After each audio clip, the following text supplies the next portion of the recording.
Hello, কথা শোনা যাচ্ছে? সালাম আলাইকুম স্যার। জি স্যার।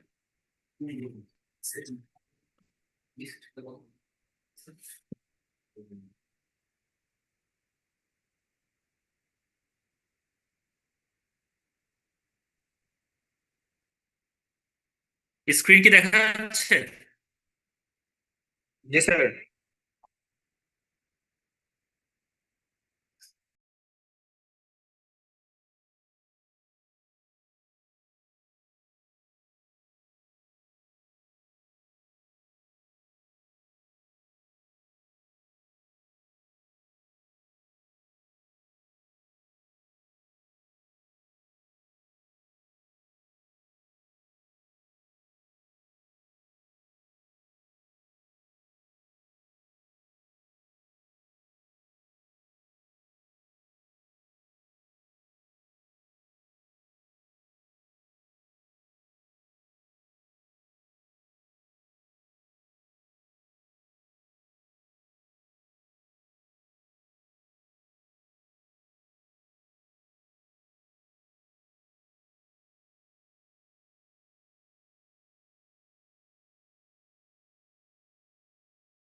হ্যালো, এখন কি শোনা যাচ্ছে কথা? জি স্যার, শোনা যাচ্ছে। আমার স্পিকারে মনে একটা সমস্যা হচ্ছে।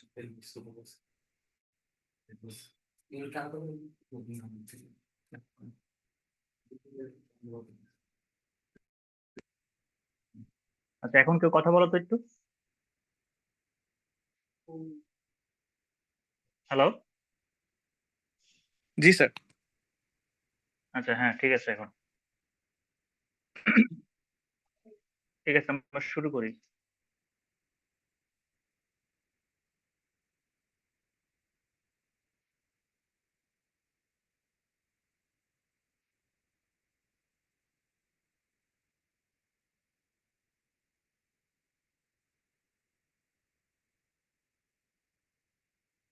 আচ্ছা, আজকে আমরা এক্সপেরিমেন্ট নাম্বার 6 আর এক্সপেরিমেন্ট নাম্বার 7টা একটু দেখে রাখবো।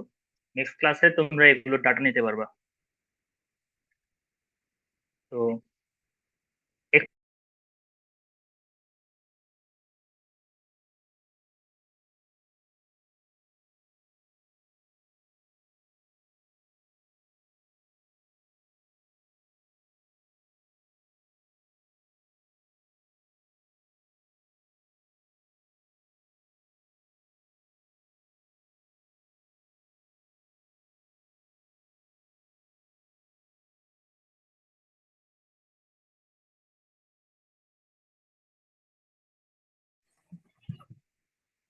স্যার, আপনার কথা শোনা যাচ্ছে না।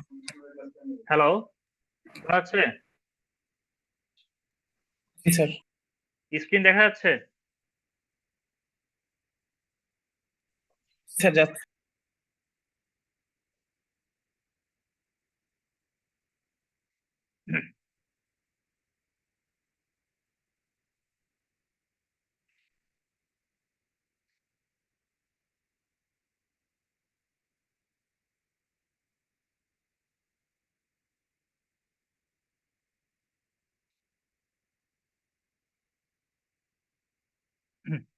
আচ্ছা, so experiment number 6, flow beneath a সুইচ গেট।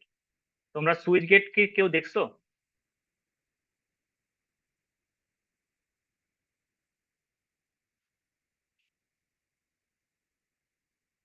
একটু রেসপন্স করো, সুইচ গেট কি দেখছো কেউ?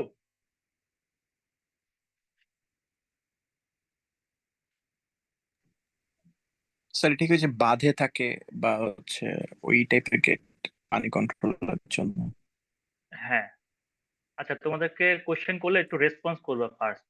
রেসপন্স না করলে আসলে ক্লাসটা ইন্টারেক্টিভ হবে না। হ্যাঁ, ঠিকই বলছো।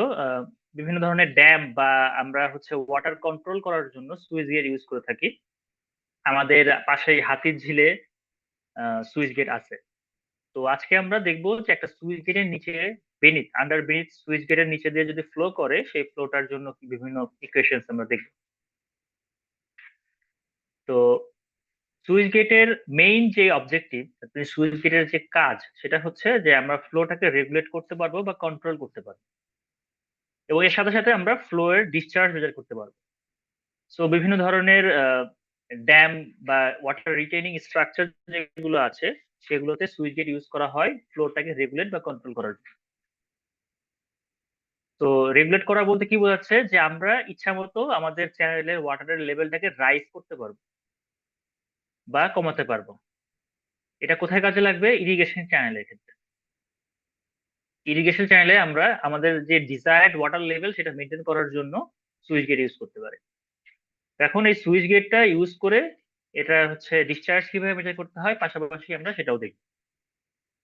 তো সেই জন্য আমাদের ডিসচার্জের একটা ইকুয়েশন ডেভেলপ করতে হবে। তো সুইচ গেটের ক্ষেত্রে আমরা যে ইকুয়েশনটা ডিরাইভ করব তার জন্য প্রিলিমিনারি অ্যাজাম্পশন হচ্ছে যে আমরা যেই চ্যানেলটাতে সুইচ গেটটাকে ইনস্টল করব সেই চ্যানেলটা একটা হরাইজন্টাল বেড চ্যানেল। এখন এই হরাইজন্টাল বেড চ্যানেলে আমরা যদি সুইচ গেটটাকে ইনস্টল করি, এই যে এখানে হ্যাশ হ্যাশ করা যে পোর্শনটা আছে এটা হচ্ছে সুইচ গেট। সুইচ গেটের আপ স্ট্রিমে ওয়াটার ডেপটা হচ্ছে y1, আর সুইচ গেটের ডাউন স্ট্রিমে ওয়াটার ডেপটা হচ্ছে y2। সুইচ গেটের যে ওপেনিং, মানে গেটের নিচে যেই ওপেনিং দিয়ে ওয়াটার ফ্লো করতেছে সেই গেটের ওপেনিং হচ্ছে yg। ঠিক আছে? তো এই y1 ডেপথের যে ওয়াটারটা ছিল আপ স্ট্রিমে সেটা yg ডেপথ দিয়ে ফ্লো করে ডাউন স্ট্রিমে যে ডেপথ হয়ে যাচ্ছে y2। দ্যাট মিনস এখানে ওয়াটার ডেপথটা কমে যাচ্ছে। এখন যদি খুবই সিম্পলি চিন্তা করি আমরা, আপ স্ট্রিমে কি ধরনের ফ্লো হতে পারে বলতো? এটা সুপার ক্রিটিক্যাল নাকি sub critical? Sub critical. Sub critical হওয়ার চান্সটা বেশি, এটা সাব ক্রিটিক্যালই হবে। আর ডাউন স্ট্রিমে? Super critical. ডাউন স্ট্রিমে এটা সাব ক্রিটিক্যালও হতে পারে, আবার সুপার ক্রিটিক্যালও হতে পারে, depending on the depth of the flow. এই y2 যদি ক্রিটিক্যাল থেকে কম হয় তাহলে সুপার ক্রিটিক্যাল, আর যদি ক্রিটিক্যাল ডেপথ থেকে যদি বেশি ডেপথ থাকে y2 তাহলে সাব ক্রিটিক্যাল। এখন এটা আবার ডিপেন্ড করবে আমাদের গেটের যে ওপেনিংটা আছে y2 সেটার উপরে। গেটের ওপেনিং এর উপরে ডিপেন্ড করবে যে ডাউন স্ট্রিমে ওয়াটার ডেপথটা কতটুকু হবে। গেটের ওপেনিং যত বেশি হবে ডাউন স্ট্রিমের ওয়াটার ডেপথটাও তত বেশি হবে। সেক্ষেত্রে এটা সাব ক্রিটিক্যালও হতে পারে। আবার গেট ওপেনিং যদি আমরা অনেক বেশি কমিয়ে দিই সেক্ষেত্রে সুপার ক্রিটিক্যালও হতে পারে। তার মানে সুইচ গেটটাকে আমরা ফ্লোটাকে একটা স্টেট থেকে আরেকটা স্টেটে চেঞ্জ করার ক্ষেত্রেও সুইচ গেট আমরা ইউজ করতে পারি। ঠিক আছে?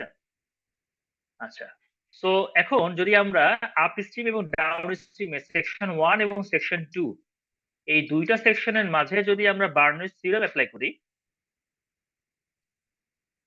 তাহলে 1 নম্বর সেকশন আর 2 নম্বর সেকশনে বার্নউইজ থিওরেম অ্যাপ্লাই করলে আমরা এটা পাই, pressure head plus velocity head দুই সাইডে সমান। আর ভেলোসিটি ইকুয়াল টু আমরা জানি হচ্ছে discharge divide by area Q by A. আর যেহেতু রেক্টেঙ্গুলার চ্যানেল আমরা ধরে নিচ্ছি, সো আমরা area cross sectional area of the flow equal to লিখতে পারি বি ইনটু ওয়াই, যেখানে বি হচ্ছে চ্যানেলের উইডথ আর ওয়াই হচ্ছে ওয়াটারের ডেপথ। তাহলে এই ভি এর জায়গায় যদি আমরা রিপ্লেস করি তাহলে আলটিমেটলি এই ইকুয়েশনটা পাচ্ছি। এই ইকুয়েশনটা থেকে আমাদেরকে অ্যাকচুয়ালি ডিসচার্জ বের করতে হবে। সো এই ইকুয়েশনটাকে যদি আমরা সিম্পলিফাই করলে এরকম ইকুয়েশন পাই আমরা। তো এখানে অ্যাকচুয়ালি হচ্ছে y1 টাকে একবার বাইরে রাখা হয়েছে, একবার y2 কে বাইরে রাখা হয়েছে, দুই ভাবেই করা পসিবল। তো আমরা যে কোনো একটা নিয়ে কাজ করতে পারি। সো আমরা সেকেন্ড ইকুয়েশন নাম্বার 6.5 এই ইকুয়েশনটা নিয়ে আমরা এখন ধরো যে ফার্দার প্রসিড করব। দেখো এই ইকুয়েশনটা আমাকে কিন্তু বলো, এটা কি অ্যাকচুয়াল ডিসচার্জের ইকুয়েশন নাকি থিওরিটিক্যাল ডিসচার্জের ইকুয়েশন?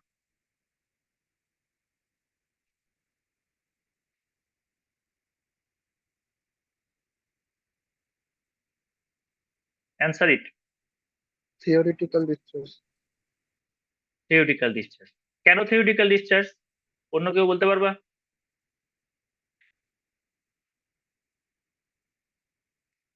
আইডি 39, আইডি 39 আসো।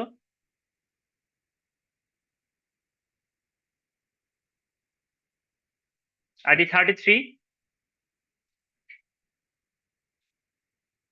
আইডি 33,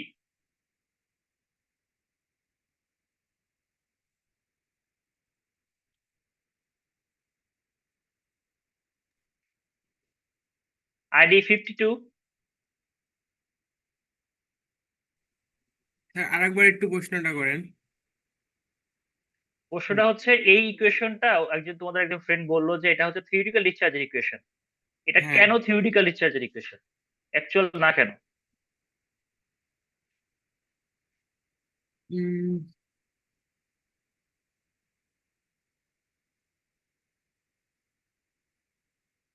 কারণ এখানে y2 এই যে সুইচ গেটের আর কি উইথ, মানে অ্যাকচুয়ালের ক্ষেত্রে তো এক্স্যাক্টলি পারবো না স্যার। এটা তো এখন পারা উচিত ছিল, তোমরা 5টা এক্সপেরিমেন্ট করে আসছো। আমি খেয়াল করিনি অত ভালো করে, সরি। স্যার একটু নেটের প্রবলেম ছিল, এজন্য রেসপন্স করতে পারিনি স্যার। স্যার আচ্ছা বলো, কোশ্চেনটা এটা আরেকবার বললে ভালো হয়।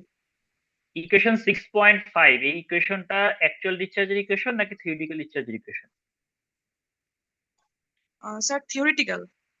কেন? স্যার এটা তো আমরা এই y1 y2 b তারপরে এগুলো সবকিছু মান নিয়ে তারপর আমরা এটা ক্যালকুলেট করতেছি, আর অ্যাকচুয়াল ডিসচার্জ তো আমরা রিডিং থেকে পাবো, এইজন্য স্যার থিওরিটিক্যাল ডিসচার্জ। এটা আসলে থিওরিটিক্যাল ডিসচার্জ কেন? আমরা বার্নৌলিস থিওরেম অ্যাপ্লাই করছি, এখানে কি কোনো প্রকারের কোনো লস ক্যালকুলেশনে আনছি? ফ্রিকশনাল লস বা এনি আদার টাইপের হেড লস কিন্তু কনসিডারেশনে আনেই নাই, এনার্জি লস। দ্যাটস ওয়াই এটা থিওরিটিক্যাল ডিসচার্জ।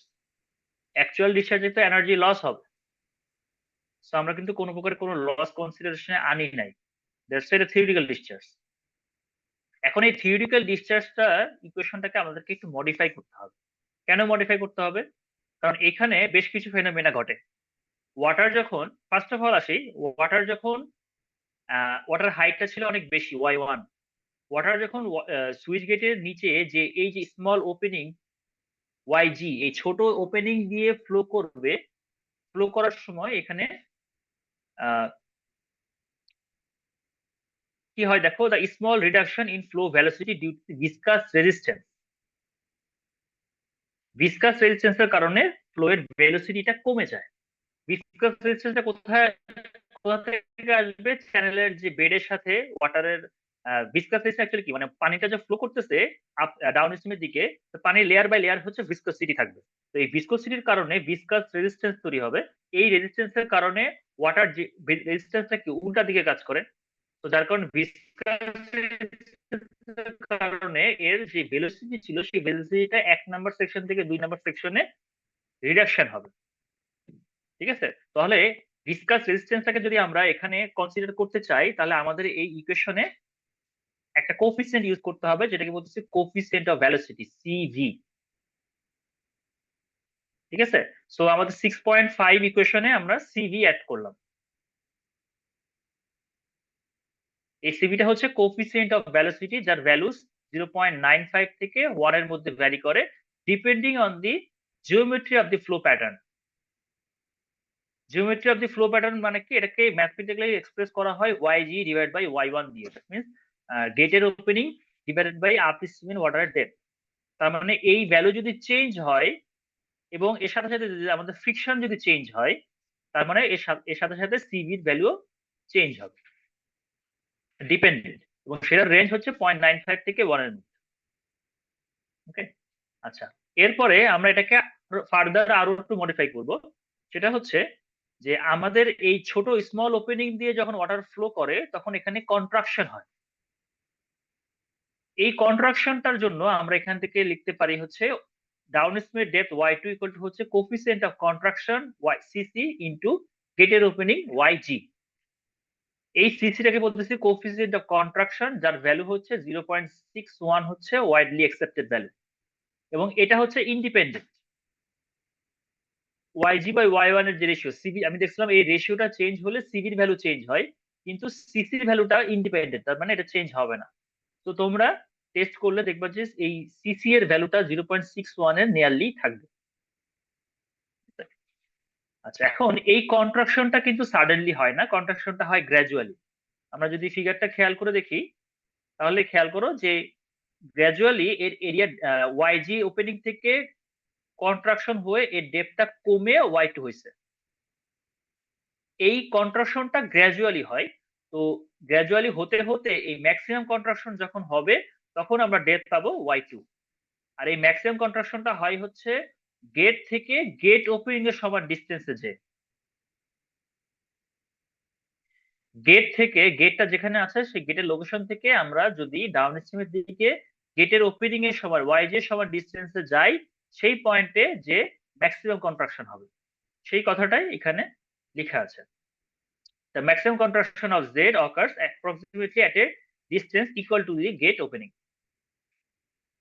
ঠিক আছে, তাহলে এখন আমরা আমাদের ইকুয়েশন 6.6 এ যে y2 ছিল, এখানে y2 আছে, এখানে y2 আছে, এই y2 এর জায়গাতে আমরা কি বসাতে পারি?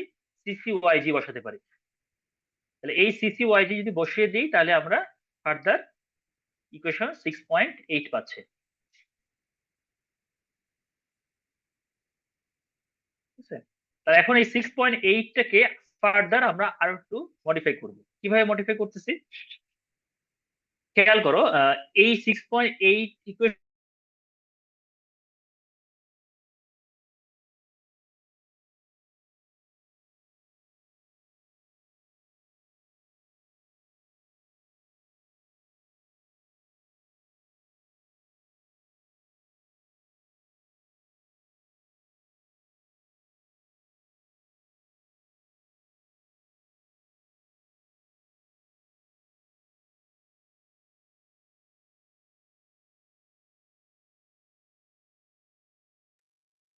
স্যার আপনাকে আওয়াজ শোনা যাচ্ছে না স্যার।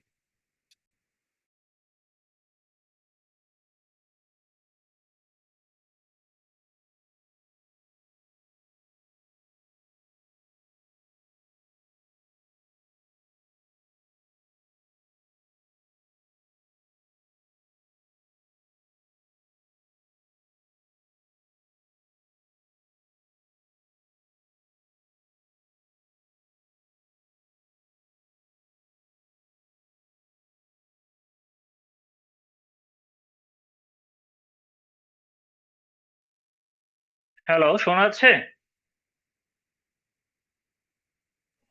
জি স্যার। স্যার আচ্ছা, কতটুকু পর্যন্ত শুনতে পাইছো?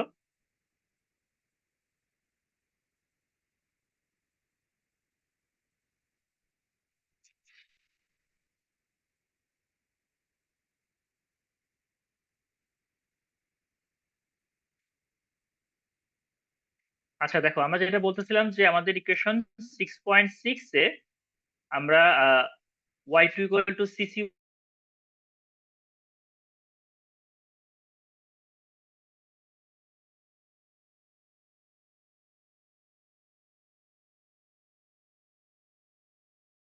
আবার মডিফাই করব। এই মডিফিকেশন করার সময় খেয়াল করো ইকুয়েশনের এই ভগ্নাংশের নিচে যে পোর্শনটুকু এবং সিসি যে পোর্শনটুকু আছে, এই পোর্শনটুকুকে আমরা একসাথে বলতেছি কোফিসিয়েন্ট অফ ডিসচার্জ। আর বাকি থাকতেছে কি? বাকি থাকতেছে হচ্ছে এইটুকুর জায়গায় আমরা লিখতে পারলাম coefficient of discharge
hello, screen দেখা যাচ্ছে?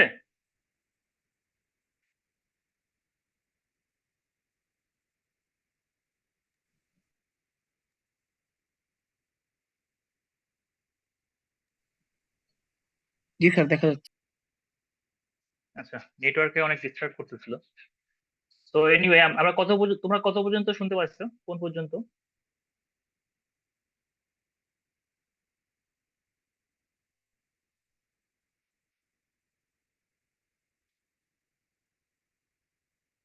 কেউ কি একটু রেসপন্স করবা? কোন পর্যন্ত তোমরা শুনতে পেয়েছো? কোএফিসিয়েন্ট অফ ডিস্টেন্স পর্যন্ত। আচ্ছা আচ্ছা, আমি আবার একটু পিছন থেকেই শুরু করি। আমরা ফার্স্টে coefficient of velocity CV add করছি, এরপরে কোফিসিয়েন্ট অফ সিসি অ্যাড করছি। তো এখন এই কোফিসিয়েন্ট অফ সিসি সিভি এই পোর্শনটুকু আর এই ভগ্নাংশের নিচে যে পোর্শনটুকু আছে, এই টোটালটাকে আমরা একসাথে বলতেছি সিডি। তাহলে এখন আমাদের ইকুয়েশনটা সিম্পলিফাই হওয়ার পরে এরকম একটা ইকুয়েশন পাচ্ছি, ইকুয়েশন 6.9। এই ইকুয়েশনটাতে আমরা খেয়াল করে দেখো, সিডি এর যে ইকুয়েশন আছে এর মধ্যে অলরেডি সিসি আর সিভি যে ইফেক্টটা এটা কনসিডারেশনে চলে আসছে। ঠিক আছে, তোমরা 2 নাম্বার যে এক্সপেরিমেন্ট করেছিলে বর্ড কেস্টেড ওয়্যার, সেখানেও এরকম একটা কেস ছিল যে আমাদের আলটিমেট ইকুয়েশনের মধ্যে সিসি আর সিভি নাই। এর কারণ হচ্ছে সিসি সিভির ইফেক্টটা কোফিসিয়েন্ট অফ সিডির মধ্যে অলরেডি কনসিডারেশন হয়ে গেছে। তো ফাইনালি আমরা যে ইকুয়েশনটা পাচ্ছি, এই equation CD B Y G root over 2g y1, এই ইকুয়েশনটা কোন ডিসচার্জের ইকুয়েশন? অ্যাকচুয়াল না থিওরিটিক্যাল?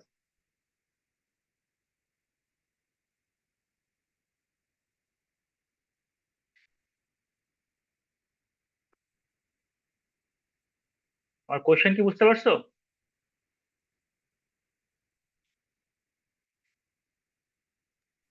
আরেকবার। স্যার এই যে অ্যাকচুয়াল ইকুয়েশনটা, ডিসটেন্স। হ্যাঁ, এই যে ইকুয়েশনটা, সেটা যেহেতু সিডি ভ্যালু আছে, তার মানে এটা হচ্ছে অ্যাকচুয়াল ডিসচার্জের ইকুয়েশন। তাহলে অ্যাকচুয়াল ডিসচার্জের ইকুয়েশন যদি এটা হয়, তাহলে থিওরিটিক্যাল ডিসচার্জের ইকুয়েশনে কি সিডিটা খালি বাদ চলে যাবে? তাহলে এইটা হচ্ছে থিওরিটিক্যাল ডিসচার্জের equation, Q T equal to B Y G root over 2g y1, যেখানে ওয়াই জি হচ্ছে গেটের ওপেনিং আর ওয়াই1 হচ্ছে আপস্ট্রিম ওয়াটার ডেপথ। সো এই দুইটা ভ্যালু যদি আমাদের জানা থাকে, তাহলে থিওরিটিক্যাল ডিসচার্জের ইকুয়েশন হবে হচ্ছে 6.12, এখান থেকে পাবো। আচ্ছা, তো তাহলে আমরা যদি ডাটা শিটে খেয়াল করি, এখানে ডাটা কালেকশন খুবই ইজি। আমাদেরকে একটা সুইচ গেট ইনস্টল করার পরে সুইচ গেটের আপ স্ট্রিমের এবং ডাউন স্ট্রিমের ওয়াটার ডেপথটা মেজার করতে হবে। সো আগে যেরকম তোমরা পয়েন্ট গেজ দিয়ে মেজারমেন্ট করেছো, সেভাবে ওয়াই1 আর ওয়াই2 এই দুইটা মেজারমেন্ট করে নিবা। এরপরে থিওরিটিক্যাল ডিসচার্জের আমরা ইকুয়েশন পেলাম, ইকুয়েশন 6.12। এই ইকুয়েশন 6.12 থেকে তোমরা থিওরিটিক্যাল ডিসচার্জ বের করবে। এখানে ওয়াই1 তো তুমি অলরেডি মেজার করে নিছো, আর ওয়াই জি এটাও আমাকে মেজার করে নিতে হবে যে গেটের ওপেনিংটা কত রাখা হয়েছে। তো চ্যানেলে উইথ বি আর গেটের ওপেনিং কত সেটা আমাদের জানা থাকবে। তাহলে সেখান থেকে আমরা থিওরিটিক্যাল ডিসচার্জের ইকুয়েশন ইউজ করে কিউটি পাবো। আর তোমরা ফ্লো মিটার থেকে Q A, that means actual discharge পাবা। দুইটাকে যদি রেশিও করো তাহলে কি পাবা বলো তো? কিউ এ আর কিউটি দুইটা দুইটা যদি আমরা রেশিও করি, তাহলে আমরা কোফিসিয়েন্ট অফ ডিসচার্জ পেয়ে যাব।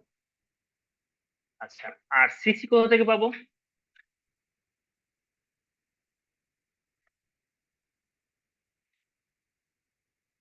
আমরা সিসির ইকুয়েশন দেখেছিলাম যে y2 equal to C C Y G. তাহলে y2 মেজার করছো, yg তোমরা মেজার করছো, তাহলে এখান থেকে সিসি পেয়ে যাবে।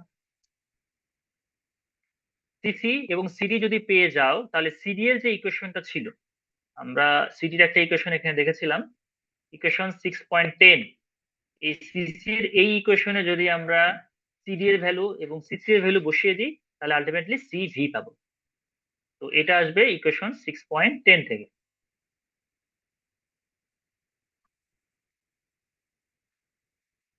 ঠিক আছে, এই পর্যন্ত সবাই ক্যালকুলেশন কি বুঝতে পারছো?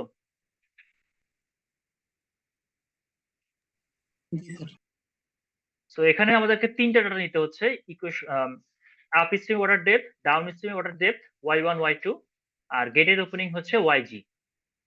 তো এই তিনটা ডাটার রেসপেক্টে আমরা বাকি সবগুলো ক্যালকুলেশন করতে পারবো। এটা ছিল সুইচ গেটের নিচে দিয়ে যদি ফ্লো করে তাহলে তার বিভিন্ন কোফিসিয়েন্ট আবার বের করলাম, ডিসচার্জ বের করলাম। এখন এই ডিসচার্জের ভ্যালু সব গেট ওপেনিং এর জন্য সমান হবে না।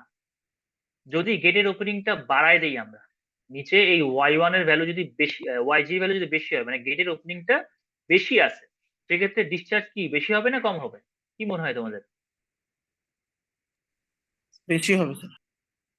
বেশি হবে। আমাদের থিওরিটিক্যাল ডিসচার্জের ইকুয়েশনটা যেটা ছিল সেখানে কিন্তু yg এর সাথে সমানুপাতিক। সো yg যদি বাড়ে ডিসচার্জও বাড়বে। তো এই যে জিনিসটা, এটাকে একটা গ্রাফিক্যাল রিপ্রেজেন্টেশন করতে হবে। এটা হচ্ছে এক্স এক্স থাকবে হচ্ছে ডিসচার্জ, অ্যাকচুয়াল ডিসচার্জ, আর ওয়াই এক্স থাকবে আপস্ট্রিম ওয়াটার ডেপথ y1। তো এই দুইটা দিয়ে যদি তোমরা গ্রাফ করো তাহলে এরকম কার্ভ পাবা, ঠিক আছে? এরকম কার্ভ পাবা। তো এই কার্ভ পাওয়ার কারণ কি? কারণ আমাদের যে ওয়াই এর যে পাওয়ার ছিল, সেই পাওয়ারের উপরে কি ছিল? রুট ছিল, তাই না? তাহলে রুট মানে হচ্ছে পাওয়ার হাফ। তো দ্যাটস ওয়াই আমরা এরকম কার্ভ পাচ্ছি। তো এই কার্ভটা আমরা যত গেটের ওপেনিং বাড়াবো, গেটের ওপেনিং বাড়লে আমাদের এক্স এক্সিস এর যত রাইটের দিকে যাব ডিসচার্জ তত বাড়বে, যার কারণে এই কার্ভটাও রাইটের দিকে শিফট করবে, ঠিক আছে? সো এই কথাটা এখানে বলা আছে যে if yg increases for same value of y1, q increases. So কি বলতেছে যে for a higher value of yg lies below the same graph on a lower yg।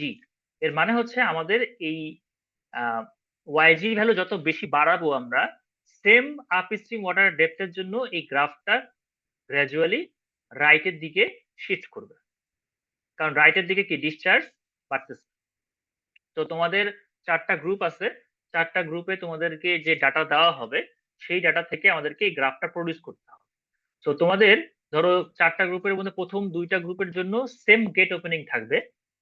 তো তোমরা সেম গেট ওপেনিং এর জন্য দুইটা গ্রুপ ধরো দুইটা পয়েন্ট পাইলা, এই একটা পয়েন্ট, এই একটা পয়েন্ট। তাহলে এই দুইটা পয়েন্ট, আর যেহেতু গ্রাফটা মূল বিন্দুগামী হবে, তাহলে এই তিনটা পয়েন্ট দিয়ে আমরা একটা গ্রাফ করব। এটা হচ্ছে গ্রুপ 1 2। একইভাবে গ্রুপ 3 আর 4 এর জন্য গেট ওপেনিংটা চেঞ্জ করে দেওয়া হবে। চেঞ্জ করে ধরো আমরা গেট ওপেনিং বাড়ায় দিলাম, বাড়ায় দিলে গ্রুপ 3 আর 4 আবার দুইটা টেস্ট করলে দুইটা পয়েন্ট পাবে, সেই দুইটা পয়েন্ট দিয়ে আবারও একটা গ্রাফ হবে, ঠিক আছে? যদি yg ভ্যালু আরো কমাই দেওয়া হয় তাহলে গ্রাফটা কি লেফটের দিকে শিফট করবে, ঠিক আছে? সবাই বুঝতে পারছো? এটা নর্মাল গ্রাফ পেপারের গ্রাফটা হবে।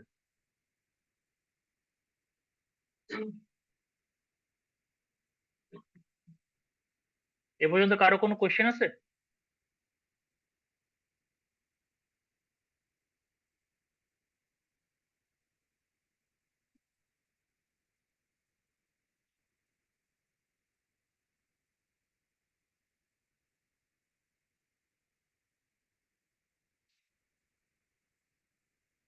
আচ্ছা, তো ডিসচার্জ পেয়ে গেছি আমরা, coefficient of velocity, coefficient of discharge, coefficient velocity সবই পেয়ে গেছি, কন্ট্রাকশনও পেয়ে গেছি।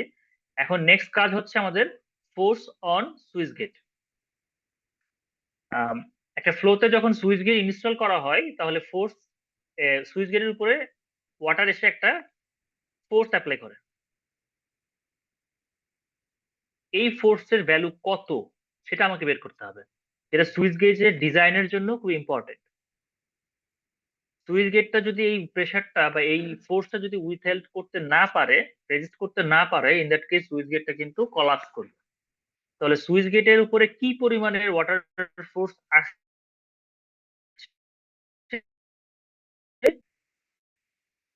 সেইটা আমাদের বের করতে হবে। সুইচ গেট আমাদেরকে একটু ক্যালকুলেশন করতে হবে। আচ্ছা, যদি আমরা 1 নাম্বার সেকশন থেকে 2 নাম্বার সেকশন, এই দুইটা সেকশনের মধ্যে যে পোর্শনটুকু আছে, 1 থেকে 2 নাম্বার সেকশনের মধ্যে আমাদের ফ্লো এর যে পোর্শনটুকু, এটুকু বলতেছি আমরা কন্ট্রোল ভলিউম। ঠিক আছে, কন্ট্রোল ভলিউম। তাহলে কন্ট্রোল ভলিউম কতটুকু? কন্ট্রোল ভলিউম হচ্ছে এই 1 নাম্বার থেকে 2 নাম্বার সেকশন, এইটুকু পোর্শন হচ্ছে আমাদের কন্ট্রোল ভলিউম। এখন এই কন্ট্রোল ভলিউমের মধ্যে ওয়াটার যতগুলো ফোর্স হরিজন্টাল ডিরেকশনে কাজ করতেছে তার সামেশন কি হবে?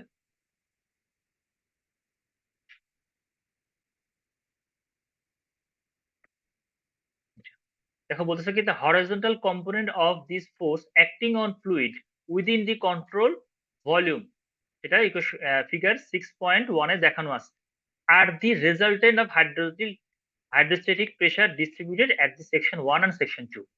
তার মানে সেকশন 1 থেকে সেকশন 2 এর মধ্যে যতগুলো ফোর্স হরিজন্টাল ডিরেকশনে, মানে ধরো এক্স ডিরেকশনে অ্যাক্টিং আছে, সবগুলো ফোর্সের যে রেজাল্টেন্ট ফোর্স সেটাই হচ্ছে আমাদের টোটাল রেজাল্টেন্ট ফোর্স। সেই রেজাল্টেন্ট ফোর্সটা কত? সেই রেজাল্টেন্ট ফোর্সটা বের করার জন্য আমাদেরকে এখানে যতগুলো ফোর্স আছে সবগুলোর সামেশন করতে হবে। তাহলে সামেশন যদি করতে চাই, আমাদের এখানে দেখো 1 নম্বরে এখানে যে আপস্ট্রিম ওয়াটার ডেপথ ছিল y1, তাহলে এখানে প্রেসার হচ্ছে half rho G y1 square, এটা তোমরা আগেও করে আসছো। ডাউন স্ট্রিমে এখানে প্রেসার y2 ডেপথের জন্য প্রেসার এখানে হচ্ছে ফোর্সটা হবে প্রেসার হবে হচ্ছে হাফ রো জি y2 স্কয়ার। আর এখানে যে গেটটা আছে, গেটের উপরে ফোর্স আসতেছে হচ্ছে yg, এবং এখানে আরেকটা আছে সেটা হচ্ছে ভিসকাস রেজিস্ট্যান্স। হ্যাঁ, এখানে রেজিস্ট্যান্স আছে, রেজিস্ট্যান্সটা অবশ্যই ফ্লো যে ডিরেকশনে করতেছে তার উল্টা ডিরেকশনে একটা রেজিস্ট্যান্স কাজ করবে। তাহলে এই সবগুলো ফোর্সকে যদি আমরা সামেশন করি তাহলে আমরা রেজাল্টেন্ট ফোর্স পাবো। সেই রেজাল্টেন্ট ফোর্সের ভ্যালু কত হবে? আচ্ছা, ভিসকাস রেজিস্ট্যান্স আর ভিসকাস শিয়ার ফোর্স এখানে আমরা বাদ দিচ্ছি। ভিসকাস রেজিস্ট্যান্সটা কেন বাদ দিব? এই আপ স্ট্রিমের যে ফোর্সটা সেটা আছে, ডাউন স্ট্রিমের যে ফোর্সটা সেটা আছে, আর গেটের যে ফোর্সটা আছে FG সেটাও আছে। এই তিন সবগুলোর সামেশন করছি এবং পুরোটাকে বি দিয়ে মাল্টিপ্লাই করা হয়েছে, কারণ ফিগারে যেটা দেখানো ছিল সেটা হচ্ছে ইউনিট উইথ এর জন্য ছিল। আমাদের চ্যানেলের উইথ বি, তাহলে টোটাল ফোর্স কে বের করতে হলে টোটাল সবগুলো ফোর্স কে মাল্টিপ্লাই করতে হবে চ্যানেলের উইথ বি দিয়ে। তাহলে এইখানে আমরা একটা ফোর্স কে নেগলেক্ট করছি, সেটা হচ্ছে viscous force, viscous share force বা ভিসকাস রেজিস্ট্যান্সটাকে আমরা নেগলেক্ট করছি। এটা নেগলেক্ট করার কারণ কি? নেগলেক্ট করার কারণ হচ্ছে 1 নাম্বার সেকশন আর 2 নাম্বার সেকশন, এই দুইটা সেকশনের মধ্যে লেন্থ অনেক ছোট বা কন্ট্রোল ভলিউমটা অনেক কম। তো 1 থেকে 2 এ ওয়াটার যখন ফ্লো করতেছে, এই লেন্থটা যত ছোট হবে ভিসকাস রেজিস্ট্যান্সও তত নেগলিজিবল হবে। সেই জন্য এখানে এটাকে নেগলেক্ট করা হয়েছে। তাহলে নেগলেক্ট করলে বাকি ফোর্স গুলো সামেশন করলে সামেশন অফ এফএক্স, এই যে আমরা রেজাল্টেন্ট ফোর্স পাচ্ছি, এই রেজাল্টেন্ট ফোর্সের ভ্যালু হবে মোমেন্টামের চেঞ্জের সমান। 1 নাম্বার সেকশন থেকে 2 নাম্বার সেকশনে গেলে ফ্লো এর মোমেন্টামের যে চেঞ্জ হচ্ছে সেই চেঞ্জের সমান হচ্ছে এই রেজাল্টেন্ট ফোর্স। তাহলে সেই মোমেন্টাম চেঞ্জ মানে কি? মোমেন্টাম ইকুয়াল জানি কি আমরা, মাস ইনটু ভেলোসিটি। তাহলে চেঞ্জ ইন মোমেন্টাম হচ্ছে, মাস তো সেমই থাকবে, আমাদের চেঞ্জ হবে হচ্ছে ভেলোসিটি। তাহলে M V two minus M V one. এটা তো তোমরা সবাই জানো নাকি, মোমেন্টামের চেঞ্জ বা ভরবেগের পরিবর্তন। এখন এই কোয়েশ্চনটাকে ফার্দার আমাকে একটু সিম্পলিফাই করতে হবে। এটা হচ্ছে ভেলোসিটি, তাহলে মাস এম, এই মাস এম কে আমরা কি লিখতে পারি? আমরা জানি ডেনসিটি হচ্ছে rho equal to M divide by V, মানে মাস ডিভাইড বাই ভলিউম। তাহলে সেখান থেকে আমরা এটাকে লিখতে পারি mass equal to rho into V বা ভলিউম। ফার্দার এটাকে আমরা লিখতে পারি রো ইন্টু, এই ভলিউমকে লিখতে পারি ভি ডিভাইড বাই 1। ঠিক আছে, তাহলে ভি ডিভাইড বাই 1 মানে কি? Volume per unit time. তাহলে এই ভলিউম পার ইউনিট টাইম এটাকে কি বলা হয়? পার ইউনিট টাইমে কি পরিমাণ ভলিউম অফ ওয়াটার ডিসচার্জ হচ্ছে, তার মানে এটাকে বলতেছি আমরা ডিসচার্জ, তার মানে এম ইকুয়াল টু আমরা লিখতে পারি এই ভি এর জায়গায় লিখতে পারি হচ্ছে কিউ, তাহলে এটা ইকুয়াল টু আসবে রো কিউ। তাহলে এই রো কিউটা যদি আমরা এখানে বসাই দিই তাহলে হচ্ছে আমরা পাচ্ছি কি অ্যাকচুয়াল ডিসচার্জ, তাহলে rho Q V two minus rho Q V one, ভরবেগের পরিবর্তন। এখন ইকুয়েশন নাম্বার এই ইকুয়েশন আর এই ইকুয়েশন, ইকুয়েশন 6.13 আর 6.14 এই দুইটাকে যদি আমরা ইকুয়েট করে সিম্পলিফাই করি তাহলে আলটিমেটলি আমরা সুইচ গেটের ফোর্সটা পেয়ে যাব। ঠিক আছে, এটা মাথায় রেখো যে পার ইউনিট ভলিউমে কি পরিমাণ ভরবেগের পরিবর্তন হচ্ছে সেটাই কিন্তু এইটা, পার ইউনিট টাইমে, সরি, এই জন্য এখানে টাইমের ভ্যালুটা হচ্ছে 1। এখন এই যে ইকুয়েশনটা পাইলাম, এই ইকুয়েশনটা আর সুইচ গেটের এটার যে ডায়াগ্রামটা এই ইকুয়েশনের ডায়াগ্রামটা, সুইচ গেটের প্রেসার ডায়াগ্রামটা হবে এরকম।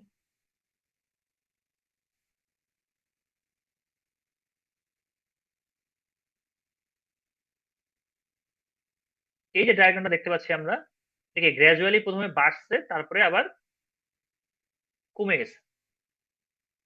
এফজি এর যে আমরা যে ইকুয়েশনটা পেয়েছি সেই ইকুয়েশনে এটা হচ্ছে ফোর্সেস অন সুইচ গেটে তার প্রেসার ডায়াগ্রাম। নরমালি আমরা জানি কি যে ওয়াটারের প্রেসারটা হয় হাইড্রোস্ট্যাটিক প্রেসার, এরকম ট্রায়াঙ্গুলার প্রেসার ডায়াগ্রাম পাওয়া যায়। তো ট্রায়াঙ্গুলার প্রেসার ডায়াগ্রাম পাওয়া গেলে কি হবে, যদি আমরা সুইচ গেটের প্রেসারটা ট্রায়াঙ্গুলার পাইতাম মানে হাইড্রোস্ট্যাটিক প্রেসার পাইতাম, সেক্ষেত্রে প্রেসার ডায়াগ্রামটা কেমন হতো, এরকম গ্রাজুয়ালি বাড়তো, তাই না, এরকম ট্রায়াঙ্গেল পাইতাম। তাহলে এই ট্রায়াঙ্গেলের যে ভলিউম সেটাই হচ্ছে টোটাল হাইড্রোস্ট্যাটিক ফোর্স, ট্রায়াঙ্গেলটার যে ভলিউম সেটাই হচ্ছে টোটাল হাইড্রোস্ট্যাটিক ফোর্স। কিন্তু সুইচ গেটের প্রেসারটা হাইড্রোস্ট্যাটিক হয় না, হাইড্রোস্ট্যাটিক না হয়ে কি রকম হয়, এই যে ব্লু কালারের যে লাইনটা আমি ড্র করেছি ডায়াগ্রামটা এটা, তার মানে হাইড্রোস্ট্যাটিক প্রেসারের থেকে হাইড্রোলিক সুইচ গেটের প্রেসারটা কি কম না বেশি হয়, হাইড্রোস্ট্যাটিক প্রেসারের থেকে সুইচ গেটের প্রেসার কম হয় না বেশি হয়?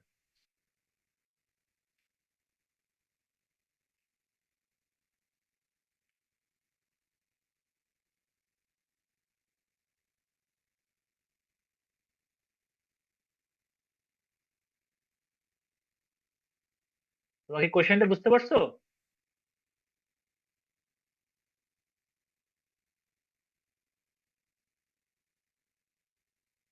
স্যার কম হয়।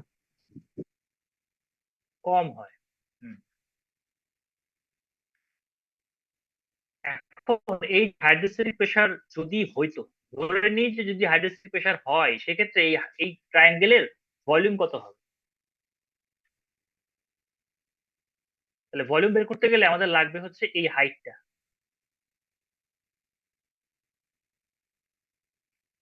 এই হাইটটা লাগবে। তাহলে এই হাইটটা কত? এই হাইটটা হবে আপস্ট্রিম ওয়াটার ডেপথ ছিল y1 আর নিচে গেট ওপেনিং আছে yg, তাহলে y1 মাইনাস yg, এটা হবে তার হাইট। তাহলে আমরা জানি হাইড্রোস্ট্যাটিক প্রেসার হলে কি হয় যে half rho G Y square হয়, তাহলে হাফ রো জি তারপরে এই হচ্ছে এই ডেপথ, তাহলে এটার স্কোয়ার হবে। তাহলে হাইড্রোস্ট্যাটিক প্রেসার ডায়াগ্রাম যদি হতো তাহলে হাইড্রোস্ট্যাটিক ফোর্স থেকে আমরা নাম দিলাম হচ্ছে FH। তাহলে সুইচ গেটের প্রেসারটা যদি হাইড্রোস্ট্যাটিক ডিস্ট্রিবিউশন হতো তাহলে সেই ফোর্সের ইকুয়েশন আসতো half rho G y1 minus yg whole square, যদি হাইড্রোস্ট্যাটিক হয় তাহলে। কিন্তু আমরা পাইলাম কি হাইড্রোস্ট্যাটিক না, FG। তাহলে এই দুইটার রেশিও করি যদি আমরা, এই রেশিওর ভ্যালু অবশ্যই কি একের থেকে কম হবে। যদি আমরা FG বাই FH করি তাহলে FH এর ভ্যালু যদি বেশি তাহলে এই ভ্যালু আমার একের থেকে কম পাওয়া যাবে। এখন প্রশ্ন হচ্ছে যে হাইড্রোস্ট্যাটিক হয় না কেন? হাইড্রোস্ট্যাটিক না হওয়ার কারণ হচ্ছে, দেখো কি বলছে এখানে লাইনটা, এই লাইনটার মধ্যেই তার অ্যান্সার। মাঝে মাঝে কোশ্চেনটা আসে যে why the pressure distribution on সুইচ গেট ইজ নট হাইড্রোস্ট্যাটিক। তার অ্যান্সার হচ্ছে the pressure distribution on gate cannot be hydrostatic as the pressure must be atmospheric at both upstream water level and the point where the jet springs clear of the gate। এর মানে কি, যদি এই পুরো সিস্টেমটা ইকুইলিব্রিয়ামে থাকতে হয় তাহলে এই আপ স্ট্রিমের ওয়াটার লেভেল এখানে প্রেসারটা এবং এই পয়েন্টের প্রেসার, এই দুইটা পয়েন্টের প্রেসার অবশ্যই অ্যাটমসফিয়ারিক প্রেসারের সমান হতে হবে। যদি হাইড্রোস্ট্যাটিক হতো তাহলে গ্র্যাজুয়ালি ওয়াটার ডেপথ বাড়ার সাথে সাথে এর প্রেসারটাও বাড়তো, তাহলে এই পয়েন্টের প্রেসারটাও কিন্তু সবচেয়ে ম্যাক্সিমাম হইতো, কিন্তু সেটা হয় না। কারণ এখানে যখন গেটের নিচ দিয়ে ওয়াটার ফ্লো করে যাচ্ছে তখন এই যে গেটের একদম বটম পয়েন্টে এখানে প্রেসারটা অ্যাটমসফিয়ারিক প্রেসারের সমান হবে, আদারওয়াইজ এটা ইকুইলিব্রিয়ামে থাকবে না। তো তার মানে আপ স্ট্রিমের ওয়াটার লেভেলে এবং ডাউন স্ট্রিমে যেখানে গেটের ঠিক নিচে এই পয়েন্ট দুটাতে অ্যাটমসফিয়ারিক প্রেসারের প্রেসার থাকবে। তো এটার কারণে এই প্রথমে গ্র্যাজুয়ালি এটা হাইড্রোস্ট্যাটিক প্রেসারের মতো প্রেসারটা বাড়ছে, কিন্তু এরপরে যেহেতু নিচে প্রেসারটা কমে আবার অ্যাটমসফিয়ার প্রেসারের সমান হয়ে গেছে, এই জন্য প্রেসারটা আবার গ্র্যাজুয়ালি কমে এরকম কার্ভ শেপ হয়ে গেছে। ঠিক আছে, তো তার মানে অ্যান্সারটা হচ্ছে কি যে আপস্ট্রিম ওয়াটার লেভেলে এবং যে পয়েন্টে ফ্লোটা স্প্রিং ক্লিয়ার অফ, মানে হচ্ছে গেটের যেই ডাউন স্ট্রিমের যে পয়েন্টটা আছে গেটের ঠিক নিচে, এই পয়েন্টে এসে ওয়াটারটা কন্ট্রাক্টেড হয়ে গেট থেকে দূরে চলে যাচ্ছে, যার কারণে এখানে অ্যাটমসফিয়ারিক প্রেসার হবে। দ্যাটস ওয়াই এই হাইড্রোস্ট্যাটিক প্রেসারটা আর হয় না। সবাই কি ক্লিয়ার জিনিসটা?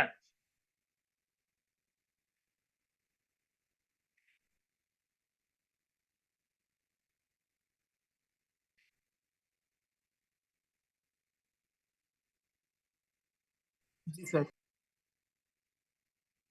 আচ্ছা, তাহলে এই এই দুইটা ইকুয়েশন ইউজ করে আমরা আমাদের অলরেডি ওয়াই 1 ওয়াই 2 ওয়াই জি মেজার করা ছিল, তো তাহলে সেখান থেকে আমরা ওয়াই জি আর ওয়াই এফ বের করতে পারবো। তো ডাটা শিটে বাকি দুইটা ফিল আপ করে এইটার রেশিও বের করবো এবং এই রেশিও অবশ্যই একের থেকে কম হবে। ঠিক আছে, তো এই হচ্ছে ডাটা শিট। আর লাস্টে যে ওয়াই 1 ভার্সেস কিউ এ যে গ্রাফটা আছে সেই গ্রাফ করার জন্য তোমাদের চারটা গ্রুপের এরকম চারটা পয়েন্ট পাবা, সেটার বেসিসে গ্রাফ করতে হবে নর্মাল গ্রাফ পেপার।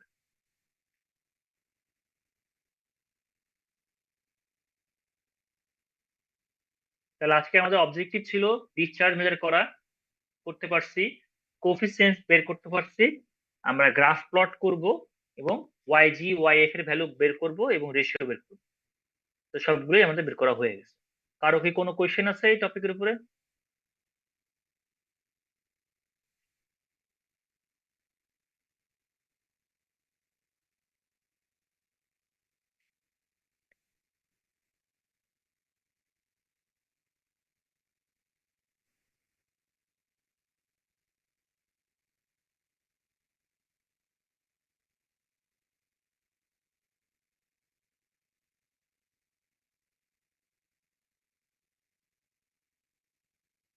কারো কোয়েশ্চেন আছে?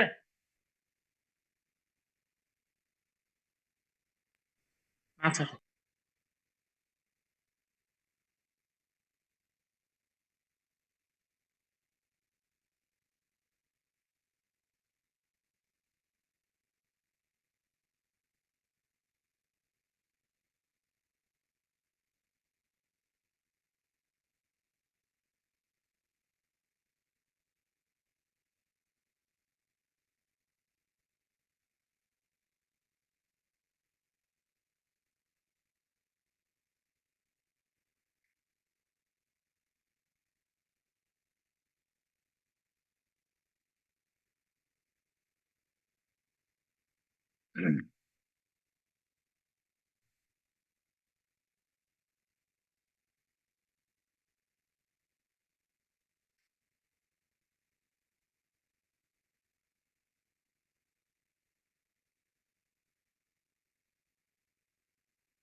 ঠিক আছে, তাহলে আমরা 7 নাম্বার এক্সপেরিমেন্টটা দেখি।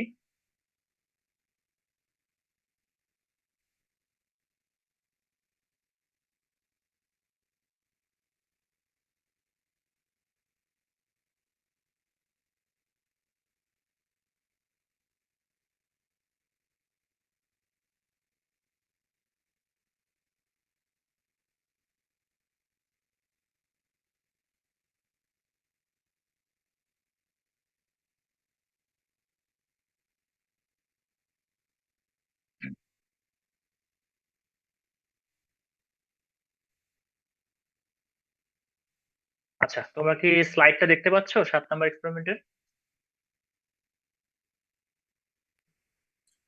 জি স্যার। ঠিক আছে। আচ্ছা, সুইচ গেটের যে অ্যাপ্লিকেশনটা আমরা দেখলাম, যেটার সাহায্যে আমরা ফ্লো রেগুলেট করতে পারি, এই সুইচ গেট ইউজ করে আমরা হাইড্রোলিক জাম্প তৈরি করতে পারি। তো তোমরা হাইড্রোলিক জাম্পটা থিওরিতে পড়বা, থিওরিতে ইন ডিটেলস হাইড্রোলিক জাম্প কি, হাইড্রোলিক জাম্প কিভাবে হয়, হাইড্রোলিক জাম্পের ক্লাসিফিকেশন, হাইড্রোলিক জাম্পের অনেকগুলো ইকুয়েশনের ডিরাইভেশন, এগুলো থিওরিতে সব পড়বে। আমরা মেনলি এখানে কোনো ডিরাইভেশন দেখবো না, আমরা মেনলি ইকুয়েশন গুলো দেখবো এবং হাইড্রোলিক জাম্পের বিভিন্ন প্রপার্টিজ বের করা শিখবো। এখানে 3টা ফিগার দেখতে পাচ্ছি, খেয়াল করো। ফার্স্ট ফিগারটা যদি আমরা দেখি, 1 নাম্বার ফিগার,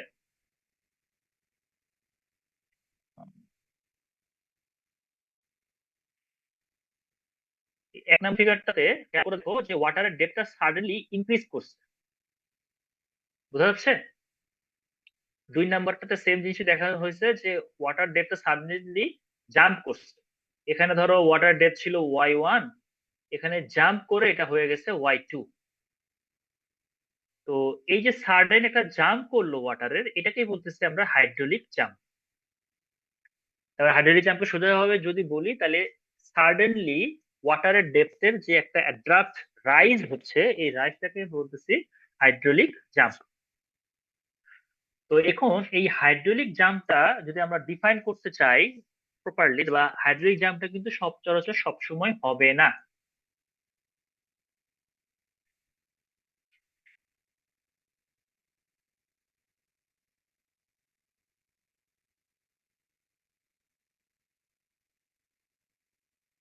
ঠিক আছে, হাইড্রোলিক জাম্প কিন্তু সবসময় হবে না, বা যে কোনো ওয়াটারের ফ্লো, যে কোনো ফ্লো এর ক্ষেত্রে আমরা বলতে পারবো না যেখানে হাইড্রোলিক জাম্প হবে।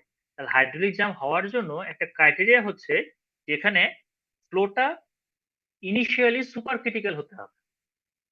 তো ডেফিনেশন দেখো, in an open channel when a supercritical flow is made to change abruptly to subcritical flow. তো ডেফিনেশনটা হচ্ছে যখন একটা সুপারক্রিটিক্যাল ফ্লোকে সাডেনলি সাবক্রিটিক্যাল ফ্লোতে কনভার্ট করা হয়, তখন এই ফ্লোয়ের ওয়াটারের যে অ্যাড্রাক্ট রাইজ হয়, এই রাইজটাকে বলা হয় হাইড্রোলিক জাম্প। আমরা জানি যে সুপারক্রিটিক্যাল ফ্লো এর যে ডেপথ, সেটা ক্রিটিক্যাল ডেপথ থেকে কম হয়, ধরলাম সেটা হচ্ছে y1। আর সাবক্রিটিক্যাল ফ্লোতে ক্রিটিক্যাল ওয়াটারের যে ডেপথটা সেটা হয় হচ্ছে ক্রিটিক্যাল থেকে বেশি, ধরলাম সেটা y2। তাহলে আমরা যখন একটা ফ্লোকে সুপার ক্রিটিক্যাল থেকে, যেখানে ফাউট নাম্বার ভ্যালু অবশ্যই 1 এর থেকে বেশি, সেটাকে যখন আমরা সাবক্রিটিক্যালে কনভার্ট করব, তাহলে অটোমেটিক্যালি কি ডেপথ বেড়ে যাবে।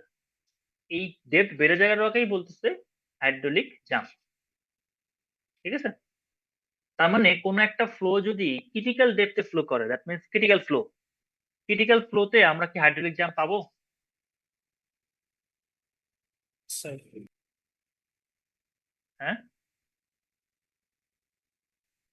শুনতে পাইনি, কি বলছো? না স্যার। হ্যাঁ, পাওয়া যাবে না। আবার যদি ফ্লোটা সাবক্রিটিক্যাল হয় ইনিশিয়ালি, সেই সাবক্রিটিক্যাল ফ্লো থেকেও কিন্তু আমরা হাইড্রোলিক জাম্প পাবো না। তাহলে হাইড্রোলিক জাম্প হতে হলে অবশ্যই ফ্লোটা সুপার ক্রিটিক্যাল থেকে সাবক্রিটিক্যালে কনভার্ট হতে হবে। ক্রিটিক্যাল ডেপথের তোমরা এই ইকুয়েশনটা জানো অলরেডি, তো এই জিনিসগুলো আর বলতেছি না।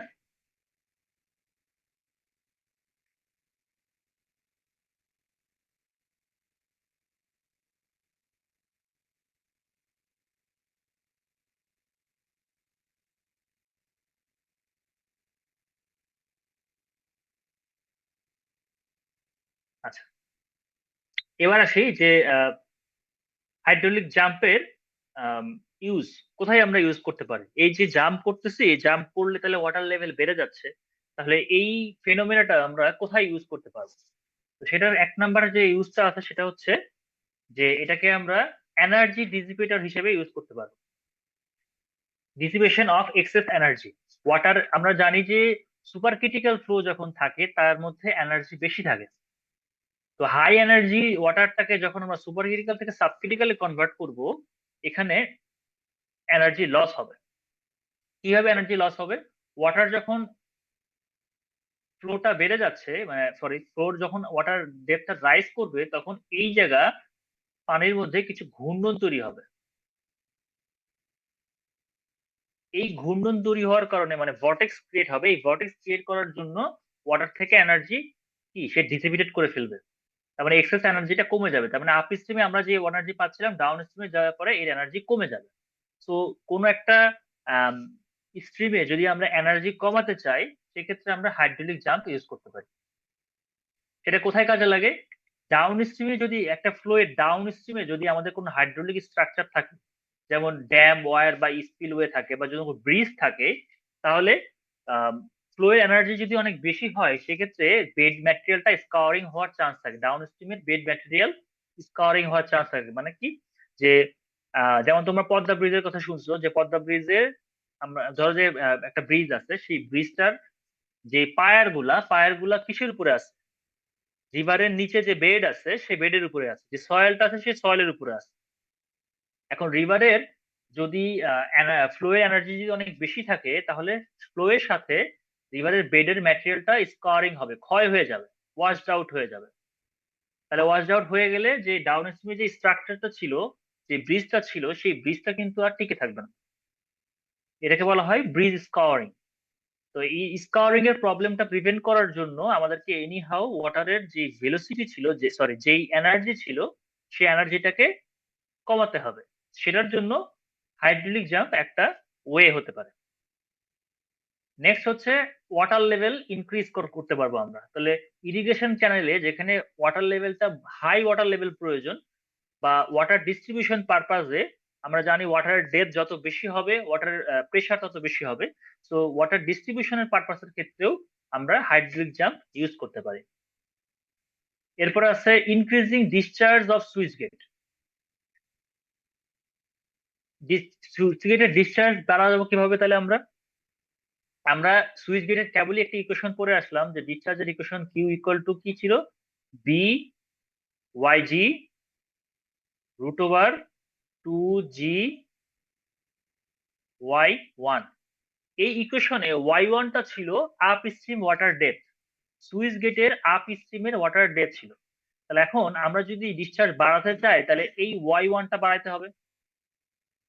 আপ স্ট্রিমে ওয়াটার ডেপথ Y1 যদি বাড়াই দিই ডিসচার্জও বেড়ে যাবে। আর সেটা বাড়াতে পারি কিসের সাহায্যে? হাইড্রোলিক জাম্পের সাহায্যে। ঠিক আছে, তাহলে সুইচ গেটের ডাউন স্ট্রিমে, সুইচ গেটের আপ স্ট্রিমে যদি আমরা একটা হাইড্রোলিক জাম্প ক্রিয়েট করি তাহলে ওয়াটার ডেপথ বেড়ে যাবে। তার মানে আলটিমেটলি সুইচ গেটের ডাউন স্ট্রিমে যে ডিসচার্জ হচ্ছে সেই ডিসচার্জটাও বেড়ে যাবে। তো এর বাহিরেও কেমিক্যাল মিক্সিং এর জন্য ইউজ করা হয়, বিভিন্ন ওয়াটার পিউরিফিকেশনের জন্য বা ওয়েস্ট ওয়াটার ট্রিটমেন্টের জন্য আমাদের এবং ইনক্রিজিং অ্যারেশন, ডিক্লোরিনেশন, এই কাজগুলোর ক্ষেত্রে আমাদের এটা করা হয় যে হাইড্রোলিক জাম্প ইউজ করা হয়। কেন ইউজ করা হয়? ওই যে বললাম হাইড্রোলিক জাম্প হওয়ার সময় এখানে ভর্টেক্স তৈরি হয়, পানির মধ্যে টার্বুলেন্স তৈরি হয়। এখন পানির মধ্যে টার্বুলেন্স তৈরি হলে বিভিন্ন কেমিক্যাল মিক্স করাটা ইজি হয়ে যায়। স্ট্যাগনেন্ট ওয়াটারে কেমিক্যাল মিক্স করা যতটা কঠিন, টার্বুলেন্ট ওয়াটারের মধ্যে কেমিক্যাল মিক্স করাটা তত ইজি। তো এই জন্য আমরা কেমিক্যাল মিক্সিং বা ওয়াটার পিউরিফিকেশন বা ওয়েস্ট ওয়াটার ট্রিটমেন্টের ক্ষেত্রে আমরা হাইড্রোলিক জাম্প যদি তৈরি করতে পারি সেক্ষেত্রে কেমিক্যাল মিক্সিংটা অনেক বেশি ইজি হবে। আচ্ছা, আরেকটা হচ্ছে ইনক্রিজিং অ্যারেশন। অ্যারেশন মানে কি? আমরা অ্যারেশনের মাধ্যমে ওয়াটারের ডিজলভ অক্সিজেন লেভেলটা বাড়াতে পারি। ডিজলভ অক্সিজেনের পরিমাণ যদি কমে যায় ওয়াটারের মধ্যে সেক্ষেত্রে যেটা হয় যে অ্যাকোয়াটিক লাইফ আর বাঁচতে পারে না। সেই ক্ষেত্রে যেটা করা হয় যে আমরা যদি ওয়াটারটাকে টার্বুলেন্ট করতে পারি, অনেক সময় দেখবা যে যারা মাছ চাষ করে, মাছ চাষ করার সময় খেয়াল করে দেখবা যে ওয়াটারের উপরে টপ সারফেসটা, পুকুরের টপ সারফেসে বাঁশ দিয়ে বাড়ি দেয়। কেউ কি দেখছো কখনো?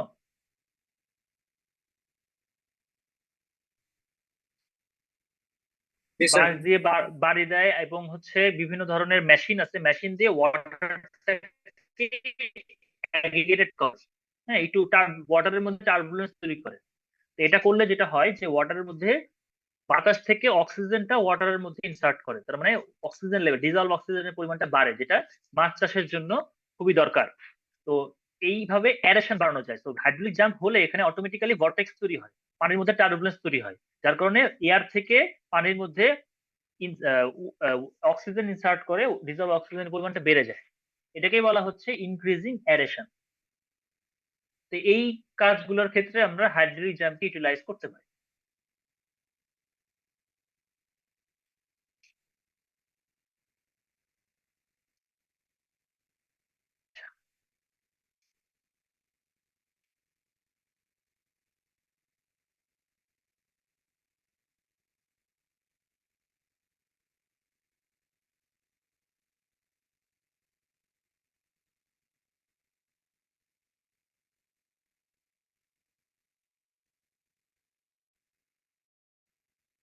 এবার আসি ক্লাসিফিকেশন অফ হাইড্রোলিক জাম্প বা টাইপ অফ হাইড্রোলিক জাম্প। আমরা যেই হাইড্রোলিক জাম্পটা তৈরি করবো, হাইড্রোলিক জাম্পের আপ স্ট্রিমে আমরা বললাম যে ফ্লোটা থাকবে হচ্ছে সুপার ক্রিটিক্যাল থাকবে, আর জাম্প হওয়ার পরে ডাউন স্ট্রিমে পাবো আমরা সাব ক্রিটিক্যাল ফ্লো। তাহলে super critical flow that means up stream of the hydraulic jump, আমরা যদি ওয়াটারের ফ্রাউড নাম্বার বের করি, ফ্লো এর ফ্রাউড নাম্বার বের করি, সেটাকে বলতেছে F1, যেটাকে বলছে ইনকামিং ফ্রাউড নাম্বার। এখন এই ফ্রাউড নাম্বারের উপর বেসিস করে USBR, United States Bureau of Reclamation, একটা হরাইজন্টাল রেক্টেঙ্গুলার চ্যানেলের ক্ষেত্রে F1 এর ভ্যালু এর উপর ডিপেন্ড করে হাইড্রোলিক জাম্পকে ক্লাসিফাই করছে, 5টা ভাগে ক্লাসিফাই করছে। টাইপ 1 যদি ইনকামিং ফ্রাউড নাম্বার ভ্যালু 1 থেকে 1.7 এর মধ্যে থাকে, সেটাকে বলতেছে আমরা আন্ডুলার জাম্প। এই হচ্ছে পাশের ফিগারটা। যদি 1.7 থেকে 2.5 এর মধ্যে হয়, সেটাকে বলছে উইক জাম্প। ঠিক আছে, উইক জাম্প। সো এভাবে ফ্রাউড নাম্বারের ভ্যালু যত বেশি হবে, জাম্পটা তত বেশি প্রমিনেন্ট বা তত বেশি স্ট্রং হবে। ঠিক আছে,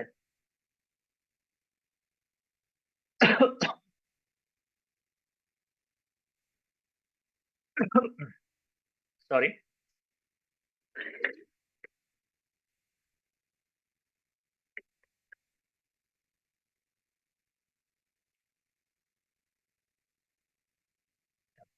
তো যেটা বলছিলাম যে ফ্রাউড নাম্বারের ভ্যালু যত বেশি হবে, জাম্পটা তত বেশি স্ট্রং হবে, মানে তত বেশি জাম্প করবে। তুমি যদি ফিগার গুলো খেয়াল করে দেখো, 1 নাম্বার ফিগারে জাম্পটা কিন্তু খুবই কম। তো নর্মালি যেটা হয় যে আন্ডুলার জাম্পটা, এটা যদি তুমি খালি চোখে মানে সামনাসামনি দেখো, দেখবে জাম্পটা খুবই কম হয়, ঠিক মতো বোঝা যায় না। হ্যাঁ, ঠিক মতো বোঝা যায় না যে আন্ডুলার জাম্পটা কতটুকু হয়েছে। সো ফ্রাউড নাম্বার গুলো নিচের দিকে যত বাড়তেছে, দেখো জাম্পটা তত বেশি হচ্ছে।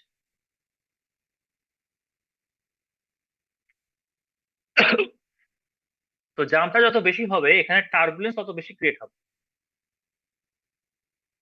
তার মানে ফ্রাউড নাম্বার হলো যত বাড়বে তত বেশি জাম্প হবে, এবং তত বেশি পরিমাণে টার্বুলেন্স ক্রিয়েট হবে, তত বেশি পরিমাণে এনার্জি এখানে লস হবে। ঠিক আছে, তো এই কতটুকু এনার্জি লস হয়েছে এগুলো সম্পর্কে পরে পরবর্তীতে আমরা ক্যালকুলেশন করব।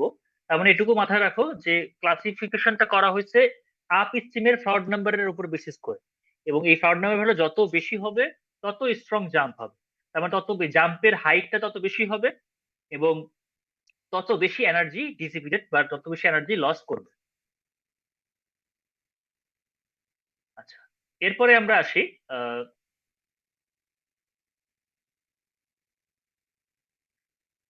হাইড্রোলিক জাম্পের ক্ষেত্রে আমাদের কিছু রিলেশনশিপ আছে, যে রিলেশনশিপ গুলো থেকে অ্যাকচুয়ালি আমরা হাইড্রোলিক জাম্পের বিভিন্ন ধরনের ক্যারেক্টারিস্টিক্স বের করা শিখবো। তো সেই রিলেশনশিপ গুলোর জন্য বেশ কিছু ইকুয়েশন আছে, এই ইকুয়েশন গুলো মুখস্থ করতে হবে তোমাদের, এছাড়া কোনো ওয়ে নাই। তো এই ইকুয়েশন গুলো তোমাদের বিভিন্ন প্রবলেম সলভ করার জন্য লাগবে। এখানে যে ফিগারটা খেয়াল করো, ফিগারে দেখানো আছে আপ স্ট্রিমে আমাদের সুপার ক্রিটিক্যাল ফ্লো, তার ডেপথ হচ্ছে y1, আর ডাউন স্ট্রিমে হচ্ছে ডেপথটা হচ্ছে সাব ক্রিটিক্যাল ফ্লো, ডেপথ হচ্ছে y2। এই আপ স্ট্রিমে ওয়াটার ডেপথ y1 এটাকে বলা হয় ইনিশিয়াল ডেপথ, আর ডাউন স্ট্রিমে ডেপথ y2 এটাকে বলা হয় সিকোয়েন্ট ডেপথ। এই দুইটার মধ্যে একটা রিলেশনশিপ আছে, সেটা হচ্ছে ইকুয়েশন 7.4। এই রিলেশনশিপটা হচ্ছে based on incoming proud number বা F1 এর রেসপেক্ট। ঠিক আছে, তো এই ইকুয়েশন আমাদের পরবর্তী ক্যালকুলেশনের ক্ষেত্রে কাজে লাগবে। এখানে ডিরাইভেশন তোমরা থিওরিতে পাবা, বাট আমরা এখানে কোনো ডিরাইভেশন আর দেখবো না। তার মানে ইনকামিং ফ্রাউড নাম্বারের উপর বেসিস করে ইনিশিয়াল এবং সিকুয়েন্ট ডেপথের একটা রিলেশনশিপ পাচ্ছি আমরা। এরপরে আছে length of the jump. Length of the জাম্পটা কি? জাম্পটা যেখান থেকে শুরু হয়েছে, আপ স্ট্রিমে ওয়াটার ডেপথ ছিল y2, ধরো এইখান থেকে এর জাম্প করা শুরু হয়েছে, জাম্প করা শুরু হয়ে যেখানে জাম্পটা শেষ হয়েছে, সেই পর্যন্ত যে হরাইজন্টাল চ্যানেলের মধ্যে যতটুকু লেন্থ অতিক্রম করছে ফ্লোটা, এটাকে বলতেছি লেন্থ অফ দি জাম্প। জাম্পের স্টার্টিং পয়েন্ট আর জাম্পের যে এন্ডিং পয়েন্ট, এর মাঝে ফ্লোটা হরাইজন্টালি চ্যানেলের মধ্যে যে ডিসটেন্স অতিক্রম করছে, এই ডিসটেন্সটাই হচ্ছে depth of the length of the jump. এখন এই লেন্থ অফ দি জাম্পটা প্র্যাকটিক্যালি মেজারমেন্ট করাটা খুবই ডিফিকাল্ট। এর কারণ হচ্ছে এখানে ওয়াটারের মধ্যে অনেক পরিমাণে টার্বুলেন্স থাকে, এত পরিমাণে টার্বুলেন্স থাকে যে তুমি এক্স্যাক্টলি বলতে পারবা না, দেখে বুঝতে পারবা না যে কোন পয়েন্টে শুরু হয়েছে আর কোন পয়েন্টে শেষ হয়েছে। এটা আইডেন্টিফাই করাটা অনেক বেশি ডিফিকাল্ট। তো সেই জন্য আমরা একটা ইম্পেরিক্যাল ইকুয়েশন ইউজ করি নরমালি। সায়েন্টিস্ট সিলভিস্টার একটা ইকুয়েশন জেনারেট করছে, ইম্পেরিক্যাল ইকুয়েশন, দ্যাট মিনস অনেকগুলো টেস্ট করে সেই ইকুয়েশনটা তৈরি করছে হরিজন্টাল রেক্টেঙ্গুলার চ্যানেলের জন্য। এটা কিন্তু অন্য কোনো চ্যানেলের ক্ষেত্রে এই ইকুয়েশন খাটবে না, শুধুমাত্র হরাইজন্টাল রেক্টেঙ্গুলার চ্যানেলের জন্য এই ইকুয়েশন 7.4। এই ইকুয়েশন থেকে আমরা হাইড্রোলিক জাম্পের লেন্থ এল এটা বের করতে পারবো। তো তোমরা যদি ল্যাবে যদি নেক্সট দিন দেখবা যে পানির মধ্যে অনেক বেশি টার্বুলেন্স থাকে, এই টার্বুলেন্সের কারণে এক্স্যাক্টলি তোমরা এই এল এর ভ্যালুটা স্কেল দিয়ে মেজার করতে পারবা না। আমরা চেষ্টা করব, বাট দেখবা এটা অনেক বেশি ভেরিয়েশন আসবে এই ইকুয়েশনের সাথে। ঠিক আছে? আচ্ছা, এরপরে আছে ইফিসিয়েন্সি বা sorry energy loss. Energy loss মানে কি বলছি, যে আমাদের হাইড্রোলিক জাম্পের আগে এনার্জি যদি E1 হয়, ডাউন স্ট্রিমে যদি এনার্জি হয় E2, তাহলে আমরা E1টা জানি বড়, যে এনার্জি লস হচ্ছে, যার কারণে দেখো এনার্জি লাইনটা আস্তে আস্তে গ্রাজুয়ালি নিচে নেমে গেছে। এই HL-টা হচ্ছে আমাদের যে টোটাল লসটা হয়েছে সেটা। তাহলে এখন এখানে কি পরিমাণ লস হয়েছে সেটা হচ্ছে E1 minus E2 total loss. তাহলে সেইটার ইকুয়েশনকে আমরা ফার্দার ডিরাইভ করলে এরকম ইকুয়েশন পাচ্ছি। E1 আর E2 কি? E1 আর ডেফিনেশন হচ্ছে স্পেসিফিক এনার্জি। E1 হচ্ছে specific energy before the jump, আর E2 হচ্ছে specific energy after the jump. Specific energy কি জিনিস এটা আমরা নেক্সট 8 নাম্বার এক্সপেরিমেন্টটা, ওটা হচ্ছে স্পেসিফিক এনার্জির উপরে, সেখানে আরো ডিটেল শিখবো। আপাতত মনে রাখো specific energy equation U equal to হচ্ছে y plus V square by 2g। That means pressure head আর ভেলোসিটি হেড আছে, এখানে কোনো এলিভেশন হেড থাকবে না। হ্যাঁ, টোটাল এনার্জি যেটা, টোটাল এনার্জি আর স্পেসিফিক এনার্জির মধ্যে পার্থক্য হচ্ছে স্পেসিফিক এনার্জিটা মেজারমেন্ট করা হয় চ্যানেল বটমের রেসপেক্টে, এখানে এলিভেশন হেডটা ক্যালকুলেশনে আসে না। ঠিক আছে, আপাতত এটুকু মনে রাখো যে তাহলে ই ইকুয়াল টু হচ্ছে Y plus V square by 2g। Y হচ্ছে ওয়াটারের ডেপথ আর ভি তো হচ্ছে ভেলোসিটি। তাহলে এই E1 আর E2 যদি ডিফারেন্স করি তাহলে আমরা জানতে পারতেছি ইকুয়েশন 7.6 থেকে কতটুকু এনার্জি লস হয়েছে ডিউ টু হাইড্রোলিক জাম্প। এই লসের পরিমাণটাই বেশি হবে যদি ফ্রাউড নাম্বারের ভ্যালু বেশি হয়।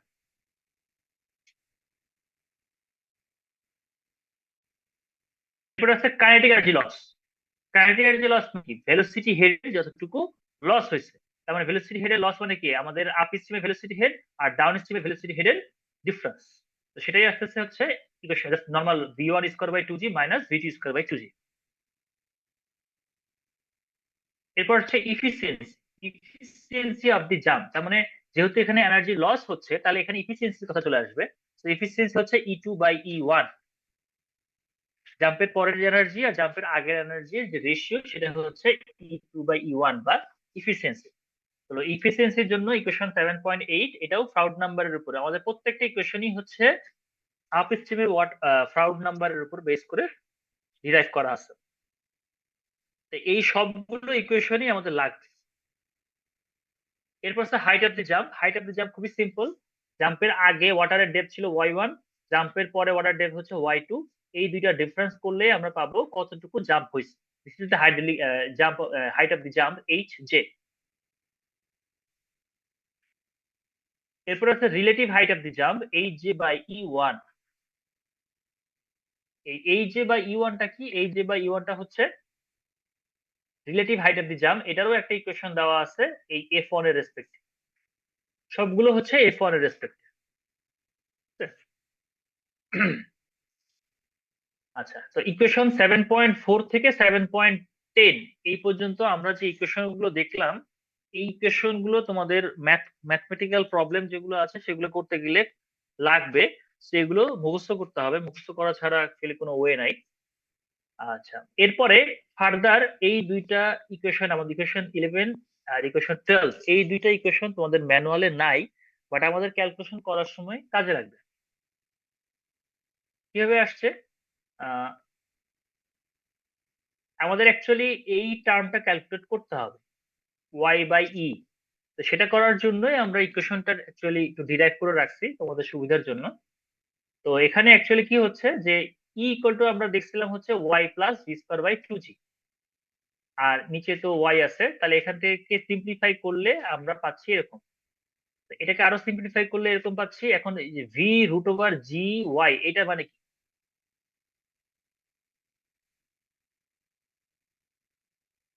এইটা ছিল আমাদের ফার্স্ট নাম্বারের ইকুয়েশন, তাই না? তোমরা এটা পড়ে আসছো। থার্ড নাম্বার ছিল হচ্ছে V root over G D. Rectangular চ্যানেলের ক্ষেত্রে হাইড্রোলিক ডেপথ যে ডি, জি ডি, ডি এর জায়গায় বসে হচ্ছে ওয়াই, ওয়াটারের ডেপথ। তাহলে এই যে টার্মটা আমরা পাচ্ছি, এই টার্মটা হচ্ছে actually incoming third number F one. তো সেখান থেকে সিম্পলিফাই করলে আমরা এরকম একটা ইকুয়েশন পাচ্ছি। তো further Y one by E one করলে এটাই জাস্ট হচ্ছে এখানে চলে আসতেছে। একইভাবে যদি আমরা E two by Y one বের করতে চাই, তাহলে E two by Y one equal to আমরা এটা লিখতে পারি। লেখা হলে এই E one by E one, Y one by E one এটা পাচ্ছি এখান থেকে, আর Y two by Y one এটা পাচ্ছি আমরা সিকুয়েন্ট ডেপথ আর ইনিশিয়াল ডেপথের যে রিলেশনশিপ ছিল ইকুয়েশন 7.4। ঠিক আছে, এই যে এইটা ছিল ইকুয়েশন 7.4, আর এই ভ্যালুটা আসতেছে কোথা থেকে? এই ভ্যালুটা আসতেছে ইকুয়েশন 7.11 থেকে। সো দুইটাকে মাল্টিপ্লাই করলে আমরা E two by E one পাবো। এইটা তোমাদের ডিরাইভেশন মুখস্থ করার কিছু নাই, জাস্ট তোমাদের ইকুয়েশনটা মাথায় থাকলেই হবে। তো এই যে আমরা এতগুলো ইকুয়েশন দেখলাম, এগুলো স্টেপ বাই স্টেপ আমাদের লাগবে। তো আমাদের আজকের অবজেক্টিভ হচ্ছে কি, ফার্স্টে হচ্ছে যে আমাদের জাম্পটাকে ক্লাসিফাই করতে হবে। কিভাবে ক্লাসিফাই করব? যে ইউএসবিআর এর যে ক্লাসিফিকেশনটা দেখলাম আমরা, ক্রাউড নাম্বারের উপর বেসিস করে সেটা অনুযায়ী আমরা ক্লাসিফাই করব। তো সেটা করার জন্য আমাদেরকে এফ ওয়ান বের করতে হবে। এফ ওয়ান এর ভ্যালু অনুযায়ী আমাদের কোন টাইপ করতেছে সেই টাইপ অনুযায়ী আমাদেরকে ক্লাসিফাই করতে হবে। এরপরে আমরা যে ইকুয়েশন গুলো দেখলাম actually, initial depth, sequent depth, length, height of the jump, energy loss, kinetic energy loss, efficiency, এই যে টার্ম গুলো আমরা দেখলাম, এই টার্ম গুলো আমাদেরকে বের করতে হবে, বোথ থিওরিটিক্যালি এবং এক্সপেরিমেন্টালি বের করে কম্পেয়ার করতে হবে। আর লাস্টলি আমরা যেটা করব সেটা হচ্ছে to develop characteristics curve, theoretical characteristic curve of hydraulic jump. Hydraulic জাম্পের যে ক্যারেক্টারিস্টিক্স গুলো আমরা বের করেছি সেগুলো দিয়ে আমরা একটা ক্যারেক্টারিস্টিক কার্ভ ড্র করব। তো এই চারটা হচ্ছে আমাদের অবজেক্টিভ। এক্সপেরিমেন্টাল সেটআপটা, আমাদের এই এক্সপেরিমেন্টাল সেটআপে ফার্স্ট আমাদের যেটা কাজ করতে হবে, আমরা যদি নর্মালি তোমরা এর আগের যে এক্সপেরিমেন্ট গুলো করে আসছো ফিল্মে, যদি আমরা ফিল্মের মধ্যে কোনো স্ট্রাকচার ইউজ না করি, যেমন এর আগে তোমরা বিভিন্ন ধরনের ফিল্ম ইউজ করছো, ভেস্টরি ফিল্ম, কার্শাল ফিল্ম, ব্রডকাস্টেড ওয়্যার, এগুলো ইউজ করেছো। যদি কোনো কিছু ইউজ না করি, তাহলে ইন দ্যাট কেস আমাদের যে ফ্লোটা হবে সেই ফ্লোটা কি সুপার ক্রিটিক্যাল হবে নাকি সাব ক্রিটিক্যাল হবে? কি মনে হয় তোমাদের?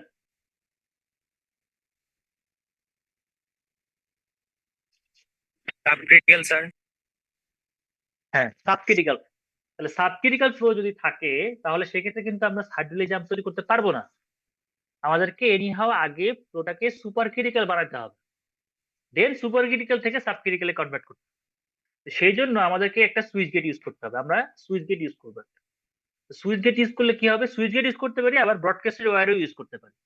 তোমরা হয়তো বা দেখছো যে ব্রডকাস্টেড ওয়্যারের আপ স্ট্রিম ওয়াটার ডেপথ যা থাকে, ডাউন স্ট্রিমে ওয়াটার ডেপথটা কমে সুপার ক্রিটিক্যাল হয়ে যায়। এটা তোমরা 2 নাম্বার এক্সপেরিমেন্টে অলরেডি করছো।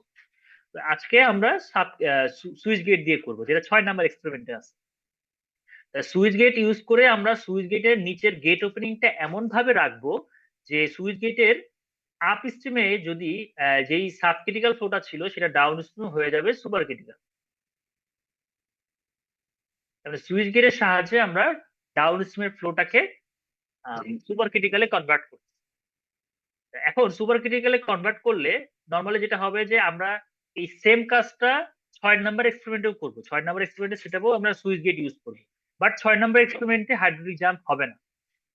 এই সুপার ক্রিটিক্যাল ফ্লোটা এভাবে ফ্লো করে চলে যাবে, কোনো প্রকার কোনো জাম্প হবে না।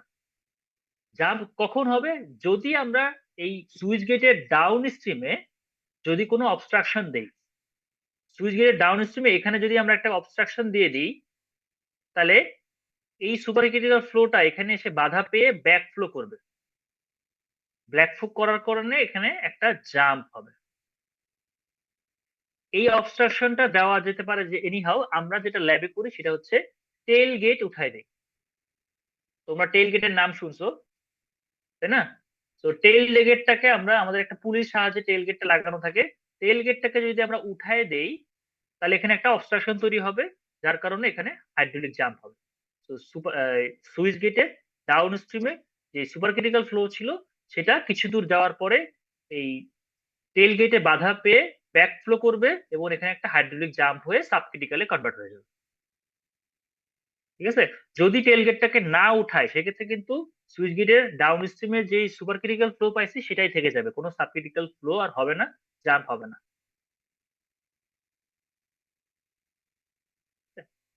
তো তাহলে আমরা এখানে দেখতে পাচ্ছি কি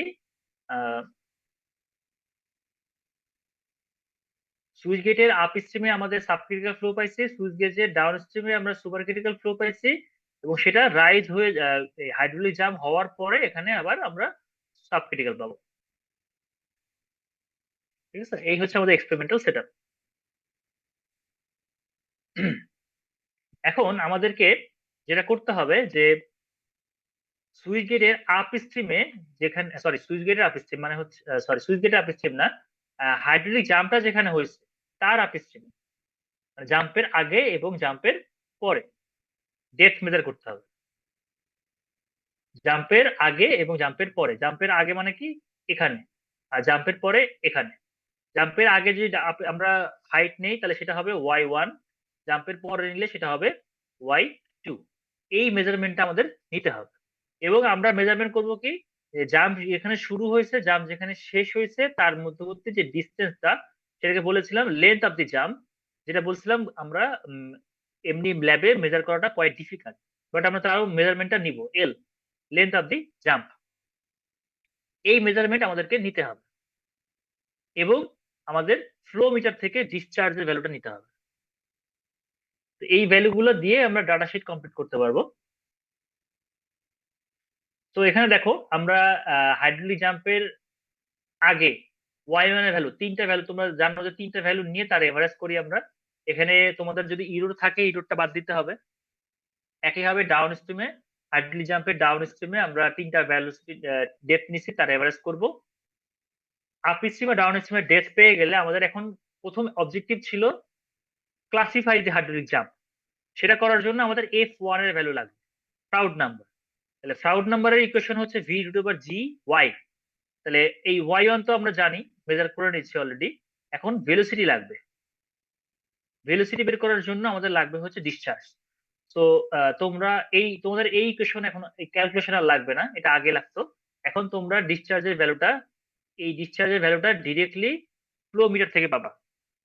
তাহলে ফ্লো মিটার থেকে ডিসচার্জ পাচ্ছ, discharge divided by cross sectional area A rectangular, তাহলে বি y1 হবে। তাহলে এখান থেকে আমরা পেয়ে যাব v1 ভেলোসিটি। তাহলে আমরা ফ্রাউড নাম্বার বের করতে পারবো। তাহলে ফ্রাউড নাম্বারের ভ্যালু বের করতে পারলে সেটার রেসপেক্টে আমরা ক্লাসিফাই করতে পারবো। এখন এই ভ্যালুটা যদি 1 থেকে 1.7 এর মধ্যে হয় তাহলে এটা কি আনডুলার জাম্প। 1.7 থেকে যে নেক্সট 2.4 মেবি, সো ওটা হলে উইক জাম্প। সো এইখানে তোমরা ফ্রাউড নাম্বারের যে ভ্যালুটা পাচ্ছ সেই ভ্যালুটা কোন রেঞ্জের মধ্যে পড়তেছে সেই অনুযায়ী টাইপ 1 থেকে টাইপ 5 পর্যন্ত আমরা ক্লাসিফাই করতে পারবো। এটা ছিল ফার্স্ট অবজেক্টিভ। সেকেন্ড যে অবজেক্টিভ, সেকেন্ড এবং থার্ড অবজেক্টিভ, সেটা ছিল যে আমাদের হাইড্রোলিক জাম্পের বিভিন্ন প্যারামিটার গুলো এক্সপেরিমেন্টালি এবং থিওরিটিক্যালি বের করতে হবে। তো ফার্স্টে আমরা আসি টোটাল লস, এনার্জি লস বের করব, যেটা ছিল ডেল্টা ই। সো তাহলে আমাদের E1 বের করতে হবে আর E2 বের করতে হবে। জাম্পের আগের ডেপথ আর জাম্পের আগের ভেলোসিটি ইউজ করে y1 plus v1 square by 2g, আবার y2 plus v2 square by 2g, সেটা করলে আমরা E1 পাবো, E2 পাবো। দুইটা ডিফারেন্স করলে আমরা E1 আর E2 পাবো। এই যে টার্মটা, এটা কি এক্সপেরিমেন্টাল ভ্যালু নাকি থিওরিটিক্যাল ভ্যালু বলো তো? এটা আমাদের যে ডেপথ আমরা পাইছি তার রেসপেক্টে E1 এবং E2 বের করে তার রেফারেন্স করলে আমরা যে ডেল্টা ই পাচ্ছি, এই ডেল্টা ইটা কি এক্সপেরিমেন্টাল ভ্যালু নাকি থিওরিটিক্যাল ভ্যালু?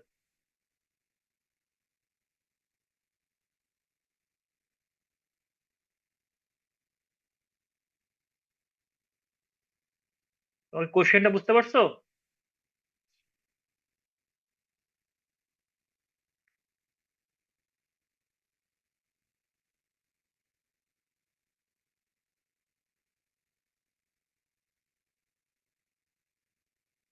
হ্যালো, শুনতে পাচ্ছ তোমরা?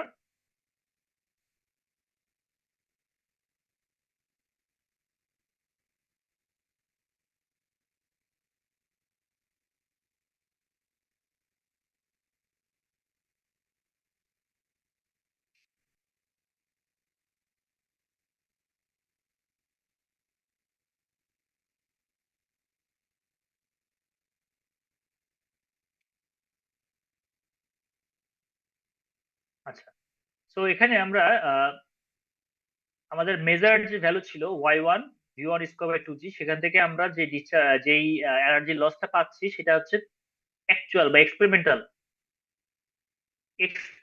ভ্যালু। আর ইকুয়েশন 7.6 আমরা ডেল্টা ই এর যে থিওরিটিক্যাল ইকুয়েশনটা পেয়েছিলাম, সেই ইকুয়েশন থেকে আমরা ডেল্টা ই বের করব। এটা হবে থিওরিটিক্যাল। এই দুইটা কতটুকু ভেরিয়েশন আসতেছে সেটা হচ্ছে কমেন্ট লিখতে হবে। সো কমেন্টে লিখতে হবে যে থিওরিটিক্যাল রেসপেক্টে অ্যাকচুয়াল ভ্যালুটা বা এক্সপেরিমেন্টাল ভ্যালুটা কত পার্সেন্ট ভেরিয়েশন আসছে, সেই ভেরিয়েশনের পার্সেন্টেজটা লিখতে হবে। আচ্ছা, আচ্ছা, নেক্সট হচ্ছে কাইনেটিক এনার্জি। কাইনেটিক এনার্জির যে লস, সেটা কি আমাদের হচ্ছে দুই জাম্পের আগে এবং জাম্পের পরের ভেলোসিটি হেডের ডিফারেন্স, সেটা ইকুয়েশন 7.7 থেকে পাবো আমরা। আচ্ছা, এরপরে আমরা পাচ্ছি হচ্ছে ইফিসিয়েন্সি E2/E1। এই E2/E1 আমরা আমাদের যে E1 আর E2 মেজার করেছি সেখান থেকে যদি রেশিও বের করি তাহলে এটা হবে এক্সপেরিমেন্টাল ভ্যালু। আর ইকুয়েশন 7.8 থেকে আমরা ফ্রাউড নাম্বারের উপর বেসিস করে যে ইকুয়েশনটা পেয়েছিলাম এফিসিয়েন্সির ইকুয়েশন, সেখান থেকে পাবো থিওরিটিক্যাল ভ্যালু। দুইটাকে আবার আমাকে কম্পেয়ার করতে হবে। আচ্ছা, আচ্ছা, এরপরে length of the jump. Length of the jump এটা একটা মেজারমেন্ট, ধরো আমরা ভ্যালু মেজার করে পাইছি 43, একটা জাস্ট উদাহরণ এক্সাম্পল দেওয়া আছে। তো তোমরা এল এর ভ্যালুটা মেজার করবা, স্কেল দিয়ে মেজার করবা, যদিও এই মেজারমেন্টটা অ্যাকুরেট হবে না। এরপরে L/Y1 বের করবা। এল এখানে মেজার করে পাবা, Y1 ও মেজার করে পাবা। তাহলে L/Y1 মানে হচ্ছে এক্সপেরিমেন্টাল ভ্যালু পাবা relative length of the jump বের করার জন্য। আর সিলভেস্টারের যে ইকুয়েশন ছিল 7.5 ইম্পেরিক্যাল ইকুয়েশন, সেখান থেকে ভ্যালু পাবো। সো এই দুইটাকেও আবার কম্পেয়ার করে এখানে কত পার্সেন্ট ভেরিয়েশন আসছে সেটা লিখবা। নেক্সট হচ্ছে হাইট অফ দি জাম্প। তো আমরা relative height of the jump বের করবো। তাহলে হাইট অফ দি জাম্প হচ্ছে y2 মাইনাস y1, আর সেটাকে E1 দিয়ে ডিভাইড করি। E1 টা আছে এখানে, E1 দিয়ে ডিভাইড করলে হাইড্রোলিক জাম্পের হাইট ডিভাইড বাই E1 মানে relative height of the jump. এখানে আমরা এক্সপেরিমেন্টাল ভ্যালু পাচ্ছি। আর ইকুয়েশন 7.10 থেকে পাবো হচ্ছে থিওরিটিক্যাল ভ্যালু। তো এই দুইটাও আবার কম্পেয়ার করতে হবে। এটা ছিল আমাদের 2 নাম্বার অবজেক্টিভ, সবগুলো ভ্যালু বের করে থিওরিটিক্যাল আর এক্সপেরিমেন্টাল ভ্যালুটাকে কম্পেয়ার করব with respect to theoretical value. Last যেটা ছিল 4 নাম্বার অবজেক্টিভ, সেটা হচ্ছে থিওরিটিক্যাল ক্যারেক্টারিস্টিক্স কার্ভ। আমরা থিওরিটিক্যাল ক্যারেক্টারিস্টিক্স কার্ভ ড্র করব। সেটা ড্র করার জন্য আমাদের যে ভ্যালুগুলো লাগবে সেটা হচ্ছে এই গ্রাফের এক্স এক্সিসে থাকবে হচ্ছে ফ্রাউড নাম্বারের ভ্যালু f1, আর ওয়াই এক্সিসে থাকবে হচ্ছে এই 4টা টার্ম।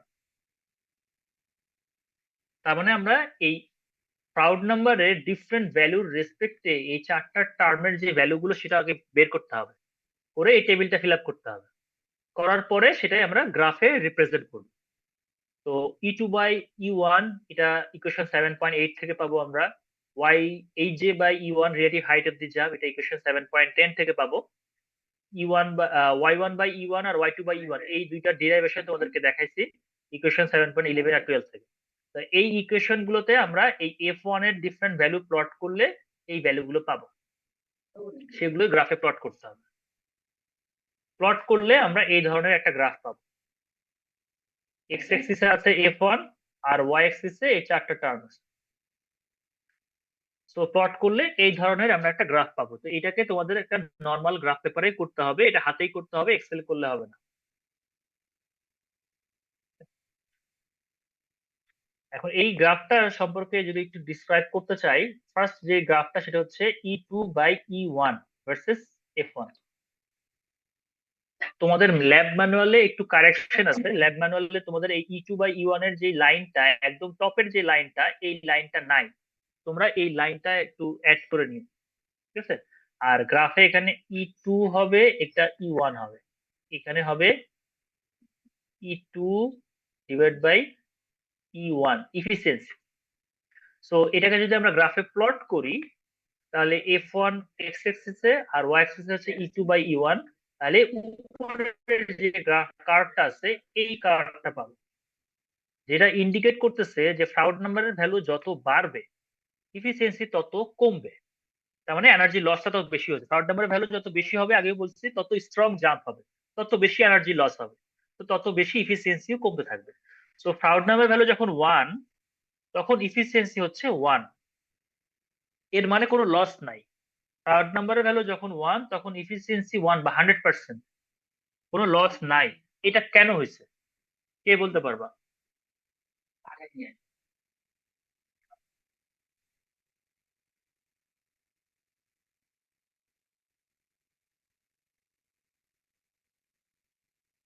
কেউ বলতে পারবা কেন হয়েছে এটা?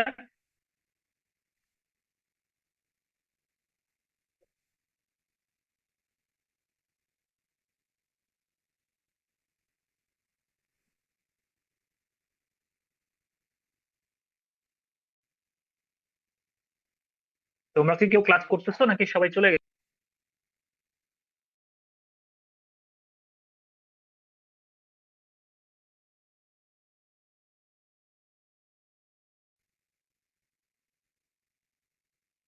আচ্ছা ঠিক আছে। ফ্রাউড নাম্বার ভ্যালু যখন 1 হচ্ছে তখন আমরা দেখতেছি E2/E1 এর ভ্যালু 1।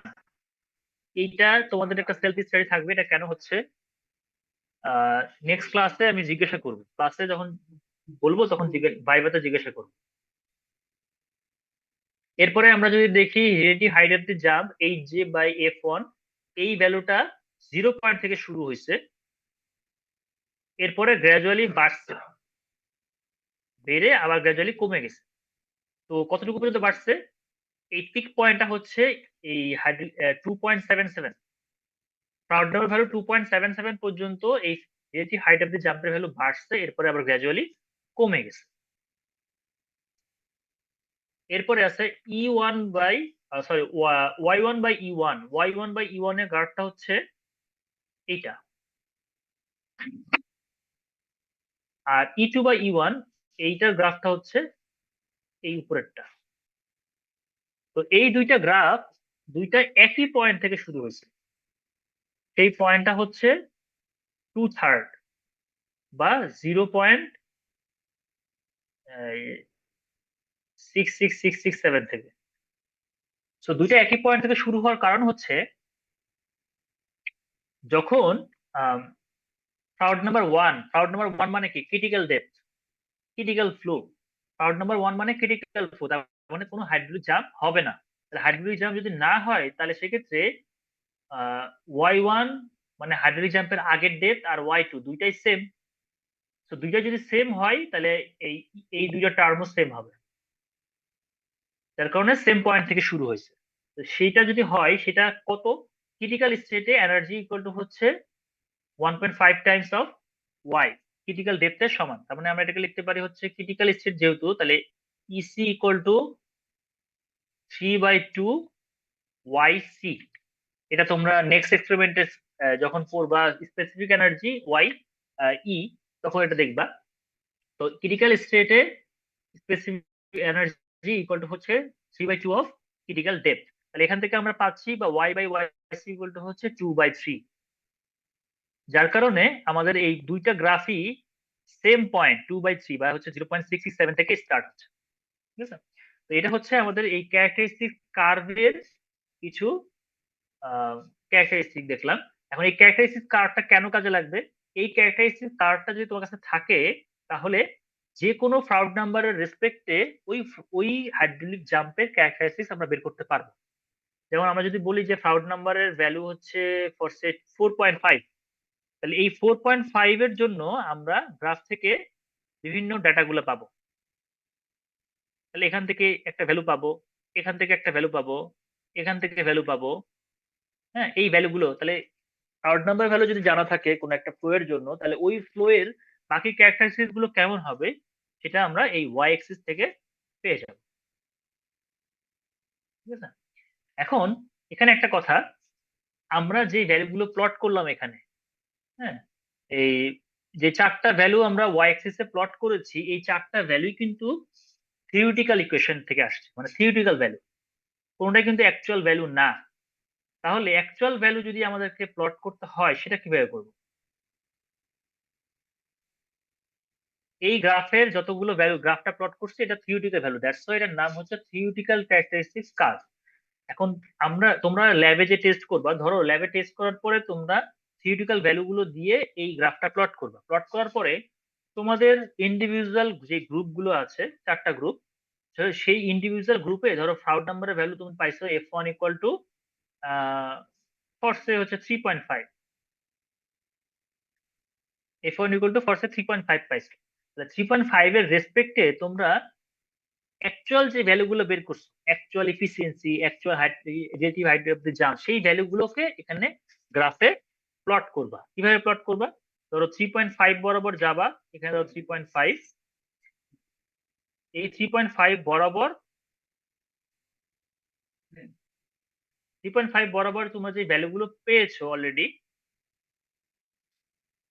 এই যে 3.5 বরাবর গ্রাফের সাথে যে পয়েন্টগুলো কোইনসাইড করতেছে, এই পয়েন্টগুলো হচ্ছে থিওরিটিক্যাল ভ্যালু।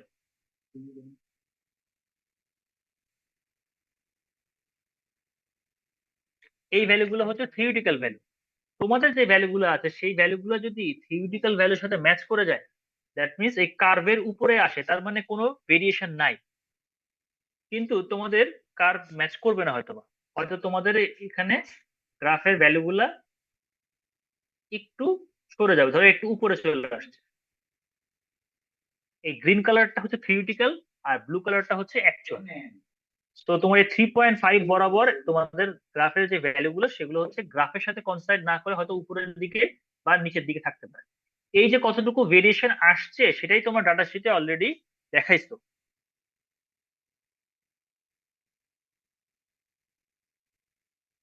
ডাটা শিটে তোমরা যে এই যে কমেন্টে লিখছো যে ইফিসিয়েন্সি ভ্যালুটা কত পার্সেন্ট ভেরিয়েশন আসছে, এই যে ইকুয়েশন 7.8 থেকে যে ভ্যালুটা পাইছো সেটা গ্রাফে তোমাদের কার্ভের সাথে ম্যাচ করে যাবে।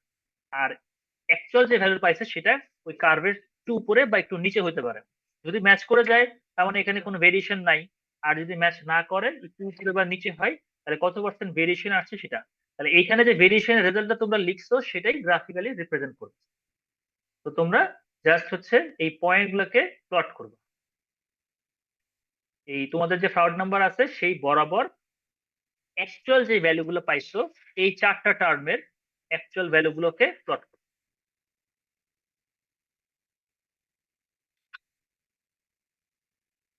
তাহলে সেটা কেমন হবে?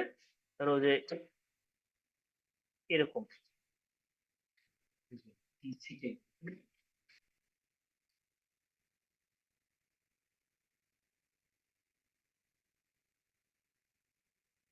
তোমাদের গ্রাফটা হবে এরকম। ক্যারেক্টারিস্টিক গ্রাফটা ড্র করার পরে অ্যাকচুয়াল ভ্যালুগুলোকে এভাবে আইডেন্টিফাই করে দিবে।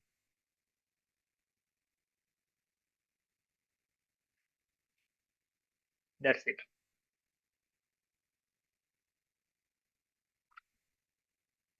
কারো কোনো কোশ্চেন আছে? No sir.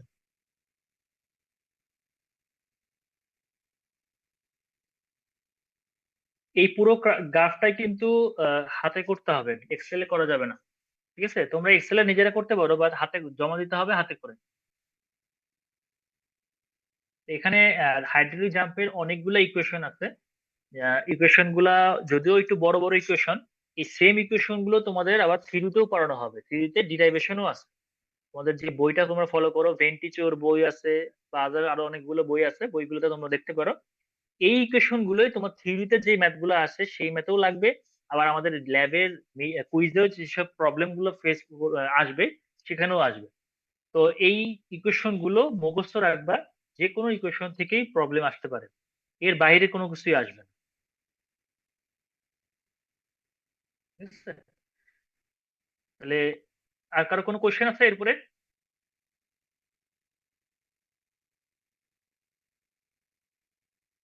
আচ্ছা, তো তাহলে আমাদের এই এক্সপেরিমেন্টের দুইটা যে এক্সপেরিমেন্ট দেখলাম 6 আর 7, দুইটা এক্সপেরিমেন্টই আমাদের সুইচ গেট লাগবে। ঠিক আছে? দুইটা এক্সপেরিমেন্টের সেটআপের মধ্যে যদি জিজ্ঞাসা করা হয় যে পার্থক্য কি, তাহলে কি কোন জায়গায় পার্থক্য হয় বলো তো এক্সপেরিমেন্টাল সেটআপে?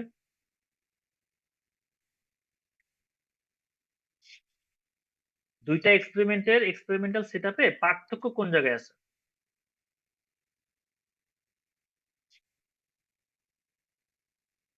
কে বলতে পারবা?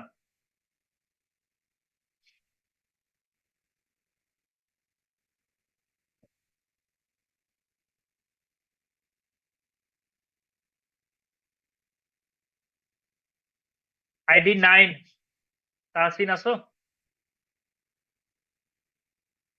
জি স্যার। আচ্ছা স্যার। আচ্ছা, এক্সপেরিমেন্ট 1, এক্সপেরিমেন্টের 6 আর 7 দুইটাতেই আমরা সুইচ গেট ইউজ করছি। দুইটার মধ্যে পার্থক্য কোন জায়গায় এক্সপেরিমেন্টাল সেটআপে? স্যার গেটের স্যার গেটের সেম সেম সুইচ গেট ইউজ করছি, সেম গেটের ওপেনিং রাখছি, তাহলে পার্থক্য কোথায় হবে? এক্সপেরিমেন্ট 6 এ কোনো হাইড্রোলিক জাম্প হবে না, but experiment 7 A hydraulic jump হবে। তাহলে হাইড্রোলিক জাম্পটা হওয়ার জন্য তো কোন, হ্যাঁ এক্স্যাক্টলি, এই টেল গেটটা হচ্ছে একটা অবস্ট্রাকশন। টেল গেটটা যদি আমরা নামাই দেই, যেটা 6 এ থাকবে, এক্সপেরিমেন্ট নাম্বার 6 এ থাকবে, টেল গেটটা নামানো থাকলে কোনো হাইড্রোলিক জাম্প হবে না। আর এক্সপেরিমেন্ট 7 এ আমরা টেল গেটটাকে উঠাই দিব। এই টেল গেটটাকে যত উপরে উঠাবো, এটা গ্র্যাজুয়ালি যে একটা অ্যাঙ্গেলে উঠতে থাকে, তো যত বেশি উপরে উঠতে থাকবো অবস্ট্রাকশনটা তত বেশি প্রমিনেন্ট হবে, তত বেশি স্ট্রং জাম্প হওয়ার সম্ভাবনা থাকবে। যদিও এই স্ট্রং জাম্পটা ফ্রাউড নাম্বারের উপর ডিপেন্ড করতেছে। তো তোমরা যখন এক্সপেরিমেন্ট করবা তখন জিনিসগুলো আরো ক্লিয়ার হয়ে যাবে। নেক্সট ক্লাসে তোমরা এই যত কিছু দেখলাম আমরা আজকে, নেক্সট ক্লাসে একটু রিভিউ করে আসবা। তোমাদের এটার উপরে কোনো কোয়েশ্চেন থাকলে নেক্সট ক্লাসে জিজ্ঞাসা করবে। ঠিক আছে?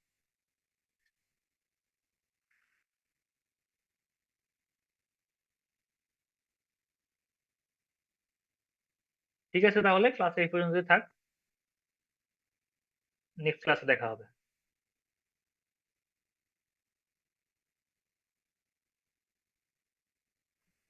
আসসালামু আলাইকুম।